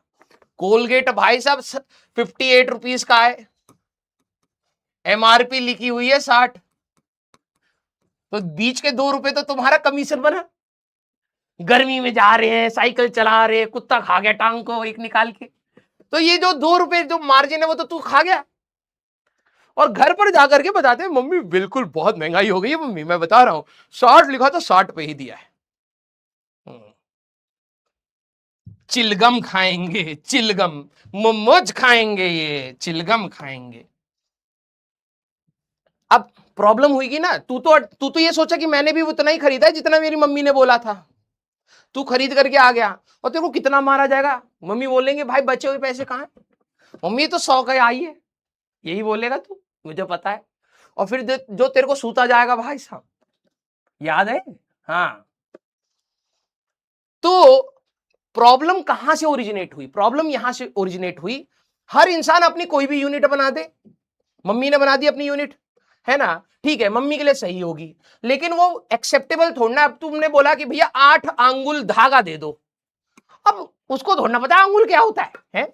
वो 8 बार आंगन में ऐसे चक्कर काट करके आ गया, भाई साहब अंगूठे दर्द हो गए, 8 अंगुल हो गया, बेटा भग जाओ यहां से, 100 रुपए दे दो। कौन यूनिट बना रहा है ये स्पेसिफाई होना चाहिए, वरना हर कोई चौधरी बनकर के यूनिट बनाएगा, सबसे इंपॉर्टेंट चीज। दूसरी, और हर कोई, आज कोई बोले 1 किलोमीटर, देखो जैसे दूसरे को भेजना है तो 1 किलोमीटर दूर मार्केट थी, तो दूसरे को बोले अरे नहीं नहीं किलोमीटर थोड़ा है, ये 1 मीटर है, 1 मीटर इतना ही होता है। और अगले दिन खुद की जाने की बारी है, कह रहे 1 मीटर आज इतना होता है, हम इतना ही जा पाएंगे। समझे हमारी प्रॉब्लम? अब जब यूनिट की नेसेसिटी इसलिए थी कि हमें सारी फिजिकल क्वांटिटीज को सेपरेट आउट तो करना ही था, हाँ या ना? नहीं तो तुम बता ही नहीं पाओगे 10 एम्पेयर 10 लिखा है तो वो करंट है या टाइम है या मास है या लेंथ है क्या, किसी को नहीं पता चलेगा, कंफ्यूजन हो जाएगी। और दूसरी बात, ऐसा ना हो कि भाई मेरे हिसाब से एम्पेयर होता है, तेरे हिसाब से कोई और यूनिट होती है, दूसरा कोई यूनिट बोल रहा है, तो कंफ्यूजन हो जाएगी हमारे बीच में। यस। एक और प्रॉब्लम, यूनिट ऐसी होनी चाहिए कि जो सबके लिए सेम रहे। ऐसा नहीं कि भाई साहब हाँ 1 मीटर इतना होता है, 5 स्टार खाई 2 अंगुल काट दो, है क्या है? 1 मीटर अगर मान लो हमारे लिए इतना है, तो 1 मीटर पूरी दुनिया में किसी भी इंसान के लिए 1 मीटर उतना ही होगा। ये बार बार चेंज नहीं होना चाहिए। यस, वेल डिफाइंड होना चाहिए कि 1 मीटर है क्या, ऐसे नहीं कि बार बार वेरी करे, तो कांस्टेंट रहना चाहिए पूरी दुनिया के लिए, एक्सेप्टेंस होनी चाहिए पूरी दुनिया को। यस, और 1 मीटर से और यूनिट बना सको, किलोमीटर बना सको, माइल्स बना सको, लाइट ईयर बना सको, तो उसको आप यूनिट्स को जोड़ जोड़ करके बड़ी यूनिट या छोटी यूनिट्स और बना सके। अब आती है बात यूनिट्स की, जरा देखना, कहानी समझ आई? कोई कुछ भी यूनिट्स बना लेगा, क्योंकि अगर सबको छोड़ दो, खाली सबको छोड़ दो कि भाई तुम अपने हिसाब से नाप लो, ठीक है? कोई 1 लीटर दूध पी गया, कह रहा है कि हमारे लिए तो ये तो 1 मिलीलीटर होता है। जब देने की बात है कि भैया 1 मिलीलीटर दूध फिर दे दीजिए, है नहीं, ये 1 लीटर होता, तो हर कोई एक दूसरे को बेवकूफ बनाना स्टार्ट कर देगा। यस और नो, यस और नो। तो कोई कुछ भी यूनिट्स बना लेगा, हाँ, अगर आपने इनको पकड़ करके सुधारा नहीं। एक और एग्जांपल, बहुत कॉमन एग्जांपल, आप लोगों को गोल्ड का रेट पता है? गोल्ड, सारे बच्चे, सारे बच्चे, आप लोगों को गोल्ड का रेट पता है? अब गोल्ड काफी महंगा हो चुका है ना? अब तुम जाकर के आज मिलीग्राम, वो मतलब हमारे पास ग्राम में लोग खरीद रहे हैं कि भाई इतना ग्राम दे दो, 1 ग्राम दे दो, आधा ग्राम दे दो, ये बहुत एक्सपेंसिव हो चुका है, ठीक है? अब तुम कहो कि नहीं भैया कल जाकर के 1 किलो वाला जो आप 1 ग्राम नापे, कुछ नहीं होता है, ऐसे ही देना होता है। हम बता रहे हैं इतना बड़ा जो है ये है 1 ग्राम। बेटा गेट बंद करके जो भैया खड़े रहते हैं ना बंदूक लेकर के, खोपड़ी में मार देंगे तेरी। हाँ, सोचो कि तुम अपने अलग ही चौधरी बने पड़े हो, तुम कह रहे हो मैं बताऊंगा आज यूनिट क्या होती है। तुम वो गोल्ड वाले बंदे के पास गए, वो इतना महंगा है भाई साहब, 1.5 लाख रुपए 10 ग्राम का, ठीक है? 10 ग्राम का, समझ रहा है? अब उसने रखा कि भाई ये रहा 10 ग्राम, 1.5 लाख हो गए। नहीं नहीं, चेंज हुआ है, हम बता रहे हैं कि चेंज हो गया है ये सब। आपके जो पीछे ये बड़ा वाला पड़ा है ना, जो एक्चुअली में 1 किलो का था, इसको धरिए, हाँ, ये है 10 ग्राम, आज हम बता रहे हैं। बेटा लाइट बंद होगी, सिटकिनी चढ़ाई जाएगी, अब फिर आवाज ही आएगी। हर कोई अपने कन्वीनियंस के हिसाब से यूनिट्स बनाने लगेगा, तो ये हमें नहीं चाहिए भाई। आज मान लो कि इंडिया किसी कंट्री के साथ ट्रेड कर रही है, ध्यान से सुनना, हमने मान लो कि बहुत सारा अनाज भेजा, चावल भेज दिया भाई साहब 1 मेट्रिक टन। वो कह रहे भाई मेट्रिक टन क्या होता है? हमको तो भाई उन्होंने अपनी एक यूनिट बना रखी है, झोला। हमारे को तो भाई 10 झोले चाहिए। अब तुम कह रहे झोला क्या होता है, घर वाला झोले भी तो क्या भेजेंगे शिप में, कंफ्यूजन होंगी। तो कोई आज कुछ बोलेगा कल कुछ बोलेगा, यस ये भी एक बवाल है। आज कह रहे 1 मीटर इतना होता है, कल कहेगा इतना होता है, कंफ्यूजन होगी। कोई कुछ भी कन्वर्जन करने लगेगा, यस। कोई बोलेगा 1 किलोमीटर में 1000 मीटर होते हैं, तब तक ना 1000 किसने बोला यार, हम बता रहे हैं होता ही नहीं है। हाँ 1 किलोमीटर में मीटर ही नहीं होता है, तो किलो किस लिए, किलो बोलने में मजा आता है। हमारे पास दुनिया में है बेटा, दुनिया में बहुत सारे लोग हैं, ठीक है। कोई आज कुछ बोलेगा कल कुछ और बोलेगा, हाँ तो दुनिया की फितरत है सर। आज हम बोलेंगे मजा आया क्लास में, कल हम ही आपको गाली दे देंगे, हाँ मजा आता है। तो ये बहुत बड़ी एक बवाल बन गई कि जब हमें आपस में एक दूसरे के साथ ट्रेड करना है, चीजों का जब ट्रेड करना है, तो हमें यूनिट्स तो समझ आनी चाहिए एक दूसरे की। यस तो यूनिट्स बेसिकली है क्या, लास्ट चीज कल इसको स्टार्ट करेंगे। स्टैंडर्ड, ध्यान सुनना, standard reference values, reference values of any physical quantity, उसी को हम लोग यूनिट्स कहते हैं। क्या होती है यूनिट्स, स्टैंडर्ड हो और रेफरेंस वैल्यू, रेफरेंस मतलब आप उसको रेफर कर सके कुछ और बनाने के लिए। जैसे मीटर एक स्टैंडर्ड है, सभी को पता है मीटर क्या है, और रेफरेंस है, आप उसको यूज कर करके 1000 बार मीटर यूज करोगे तो 1 किलोमीटर बन जाएगा। यस उस मीटर का 100 टाइम कर दोगे तो सेंटीमीटर हो जाएगा। कुछ इस प्रकार से आप उनको स्टैंडर्ड रेफरेंस वैल्यू को कहते हैं यूनिट। जैसे एग्जाम्पल में आप लिखना चाहें लिख लीजिए। एग्जाम्पल में हमारे पास केजी, मीटर, हमारे पास एम्पेयर, हमारे पास सेकंड, हमारे पास न्यूटन, हमारे पास ठीक है जूल्स, हमारे पास, ये सारी की सारी हमारे पास स्टैंडर्ड रेफरेंस वैल्यूज है जिनको यूज कर करके हम लोग और भी चीजें बना सकते हैं। यूनिट्स कैसी होनी चाहिए, वेल डिफाइंड, ऑब्वियस सी बात है। आज मैं बोलूं बेटा 1 मीटर ये था, कल मैं बोलूं ना ना ना ना ये कल गलत पढ़ा दिए थे, रटे नहीं थे ढंग से, इतना होता है। तुमने कहा ठीक है, इंसान है गलती हो जाती होगी, इतना होता है। तुम लिख करके आए अपने एग्जाम में, फेल हो गए, वो टीचर कह रहा है 1 मीटर इतना थोड़ा होता है, इतना होता है। अगर डिफाइंड ढंग से नहीं हुआ तो बेटा तुम ही फेल करोगे, हम तो निकल लिए हैं। इनवेरिएबिलिटी, बार बार बार बार ऐसा ना हो कि भाई वेरी ही करता जा रहा हो, कांस्टेंट होना चाहिए, ठीक है, होना चाहिए। रिप्रोड्यूसिबिलिटी, आप मीटर को यूज कर करके बड़ी और छोटी यूनिट्स बना सके, nanometre, millimetre, kilometre, light year, ये सारी यूनिट्स लेंथ की ही है, उनको यूज कर करके आपने बड़ी यूनिट्स या छोटी यूनिट्स बनाई। कन्वीनियंट इन यूज, देखो लेंथ की तो बहुत सारी यूनिट है, सेंटीमीटर भी है, मिलीमीटर भी है, नैनोमीटर भी है, एंगस्ट्रॉम्स भी है, पिकोमीटर भी है, बहुत सारी यूनिट है, लाइट ईयर भी है, पारसेक भी है, बहुत सारी यूनिट्स हैं, बड़ी छोटी बहुत। अगर हमें अपनी यूनिट बनानी है तो एक ऐसी यूनिट बनानी है जो हम डे टू डे यूज कर पाए। लाइट ईयर बहुत बड़ी यूनिट होती है ना, लाइट ईयर बहुत बड़ी यूनिट होती है, आगे आएगा अगले उसमें। अब कोई बोले कि यार मैं अपने घर से निकला हूं और 0.000000031 बार 31 टाइम्स जीरो लगाए और 1 लाइट ईयर चल के आया हूं, देखो गुस्सा आएगा ना, हाँ या ना, बस इतना बता दीजिए।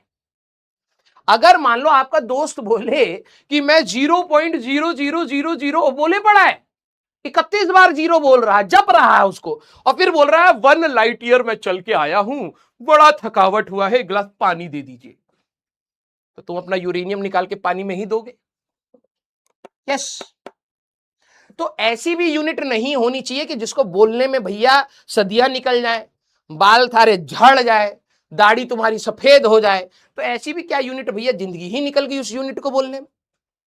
यस तो हमें कोई एक ऐसी यूनिट बताओ जो डे टू डे यूज करें तो समझ भी आ जाए, यूज भी हो जाए, तो कन्वीनियंट इन यूज होनी चाहिए। यस वेरी गुड, ऑब्वियसली है ना। तो अगली क्लास में हम लोग यहीं से स्टार्ट करेंगे सिस्टम ऑफ यूनिट्स, ठीक है, FPS, CGS, conversion of units, इस पर हम लोग जाएंगे। आज की क्लास को रिवाइज करके आना, एक बार मैं जल्दी से रिवाइज करा देता हूं, बस मेरे को 2-3 मिनट दे दो। हमारे पास दुनिया में बहुत सारी फिजिकल क्वांटिटीज हैं। फिजिकल क्वांटिटीज बोले तो ऐसी क्वांटिटीज जिनको हम फिजिकल इंस्ट्रूमेंट से नाप सकते हैं। जैसे मास को नाप सकते हैं विंग मशीन से, टाइम को नाप सकते हैं क्लॉक या वॉच से, करंट के लिए एमीटर, वोल्टेज के लिए वोल्ट मीटर, टेम्परेचर के लिए थर्मामीटर। ये सारी की सारी फिजिकल क्वांटिटीज है। ठीक है, अब जब हम लोग सारी फिजिकल क्वांटिटीज को देखें तो ये 2 कैटेगरीज में हमारे पास क्लासिफाई करी गई, एक डायरेक्शनल प्रॉपर्टीज और एक डिपेंडेंसी के हिसाब से। डायरेक्शन वाले में 2 कैटेगरीज होती हैं, स्केलर और वेक्टर। स्केलर वो क्वांटिटीज हैं जिनके पास मैग्नीट्यूड है, डायरेक्शन नहीं है। जैसे आपका मास हो गया, लेंथ हो गया, टाइम हो गया, करंट हो गया, टेम्परेचर, ये सारी के सारे स्केलर हैं। मैग्नीट्यूड होता है, डायरेक्शन नहीं होता। Vector quantities are those quantities which has magnitude as well as direction and follows vector laws of addition. जोड़ते समय हम एंगल देख करके जोड़ते हैं। Displacement, velocity, acceleration, force, momentum, ये सारे के सारे हमारे पास वेक्टर क्वांटिटी होती हैं। डिपेंडेंसी के बेसिस पर हम लोगों ने 2 क्लासिफिकेशन करी थी, एक फंडामेंटल फिजिकल क्वांटिटीज जिनको आप किसी के टर्म्स में नहीं समझा सकते, उनको अलग से समझाया जाता है, वो होती है fundamental physical quantities. 7 fundamental physical quantities होती है, mass, length, time, current, temperature. क्या बोला? Mass, length, time, current, temperature, amount of substance and luminous intensity. ये हमारे पास 7 फंडामेंटल फिजिकल क्वांटिटीज हैं जिनको जोड़ जोड़ करके हम डिराइव्ड फिजिकल क्वांटिटीज बनाते हैं। इन 7 को छोड़ करके जो भी दिमाग में आए सारी की सारी डिराइव्ड हैं, क्योंकि उनको अगर आप तोड़ तोड़ करके देखेंगे तो उसमें mass, length, time, current, temperature, amount of substance या ल्यूमिनस इंटेंसिटी कहीं ना कहीं मिल ही जाता है। Those are called derived physical quantities. फिर बात आ रही थी यूनिट्स की, कि किसी भी क्वांटिटी को अगर हमें समझना है तो उसको दूसरी क्वांटिटी से सेपरेट आउट कैसे करें। कैसे मैं 10 को मीटर लगा रहा हूं तो कुछ और समझ रहा हूं, मीटर स्क्वायर लगा रहा हूं तो कुछ और समझ रहा हूं। तो यूनिट्स का हमारे पास बहुत ज्यादा इंपॉर्टेंस है। वो हमें यह बताती है कि क्वांटिटी छोटी है या बड़ी है। अगर मैं 10 मीटर बोलूंगा तो छोटी क्वांटिटी है as compare to 10 kilometres. Yes, तो यूनिट हमारे पास एक एडवांटेज देती है कि आपको छोटा या बड़ा फिजिकल क्वांटिटी समझ आता है, और दूसरी बात फिजिकल क्वांटिटी आप आइडेंटिफाई कर सकते हैं। यस, तो हमारे पास जो भी यूनिट होती है वो हमारे पास सबसे पहली बात बार बार वेरी ना करे, इजी टू यूज हो और वेल डिफाइंड हो कि एक्चुअली में 1 मीटर क्या है। हर किसी के ऊपर रिप्रोड्यूसिबिलिटी हो कि मतलब आप बड़ी यूनिट या छोटी यूनिट बना सके। These are units. समझ आई बात सारे बच्चे? आज नो डीपीपी, क्योंकि अभी ऐसा कुछ पढ़ाया नहीं है। कल की क्लास में कन्वर्जन्स, कल हमारी क्लास है तो कल कन्वर्जन्स करेंगे। Tomorrow you will get DPP, tomorrow DPP. DPP कराने के लिए भाई सवाल पहले एक बार आ तो जाए, कुछ पढ़ तो ले, फिर सवाल लगाएंगे ना यार। Yes, very good. डीपीपी कल की क्लास में मिलेगी आपको, टेंशन मत लीजिए। ओके, बहुत बढ़िया, मजा आया रे। हाँ, कैसी लगी क्लास? सारे बच्चे बिल्कुल डिटेल में चलेंगे भाई। अब ब्रिज कोर्स से बहुत बेटर वे में आपको मिलेगा, सारी चीजें स्ट्रक्चर्ड फॉर्मेट में मिलेंगे, बहुत सारे सवाल लगाएंगे, धीरे धीरे अपने कंसेप्ट को ग्रो कराएंगे। ब्रिज कोर्स बस एक हल्की फुल्की इंफॉर्मेशन थी कि आज आप वेक्टर और स्केलर में पैनिक नहीं कर रहे कि क्या होता है, थोड़ा बहुत पता था तो बेनिफिट आया है ना, वही चीज थी। यस, कैसा लगा भाई? मेरे को तो बहुत अच्छा लगा आप लोगों को पढ़ा करके। खुशी, मैं दिस इज माई वे, जब मैं खुशी खुशी पढ़ाता हूं तो this is how I teach. ठीक है, प्लीज दिल पर मत लीजिएगा, और this is the normal way. हाँ, थोड़ा सा एडजस्ट करिएगा, ठीक है। हाँ, very good, love you all, thank you so much भाई, थैंक यू सो मच। तो please do let me know, और जरूर ये बताइएगा कि आप लोगों का एम क्या है, क्योंकि आज हमारी फर्स्ट क्लास थी। तो प्लीज आप लोगों का एम क्या है, कौन सा कॉलेज है, कौन सी ब्रांच है, प्लीज उसको इस वीडियो के नीचे जरूर लिखिएगा, सो दैट बीच में कभी भी अगर आपको ऐसा लगा कि मैं नहीं कर पा रहा हूं, मेरे को स्ट्रेस हो रहा है, तो एटलीस्ट आपको डे 1 का वो मोटिवेशन और वो एम याद रहे कि यार मैंने कमेंट किया था, मेरे को वापस ऑन ट्रैक आना है। And do let me know how was this class, I will read each and every comment, और हो पाए तो दिल भी बनाऊंगा। मिलते हैं बेटा अपन लोग नेक्स्ट क्लास में। Till then tata bye bye, take care, पढ़ते रहिए और मचाते रहिए।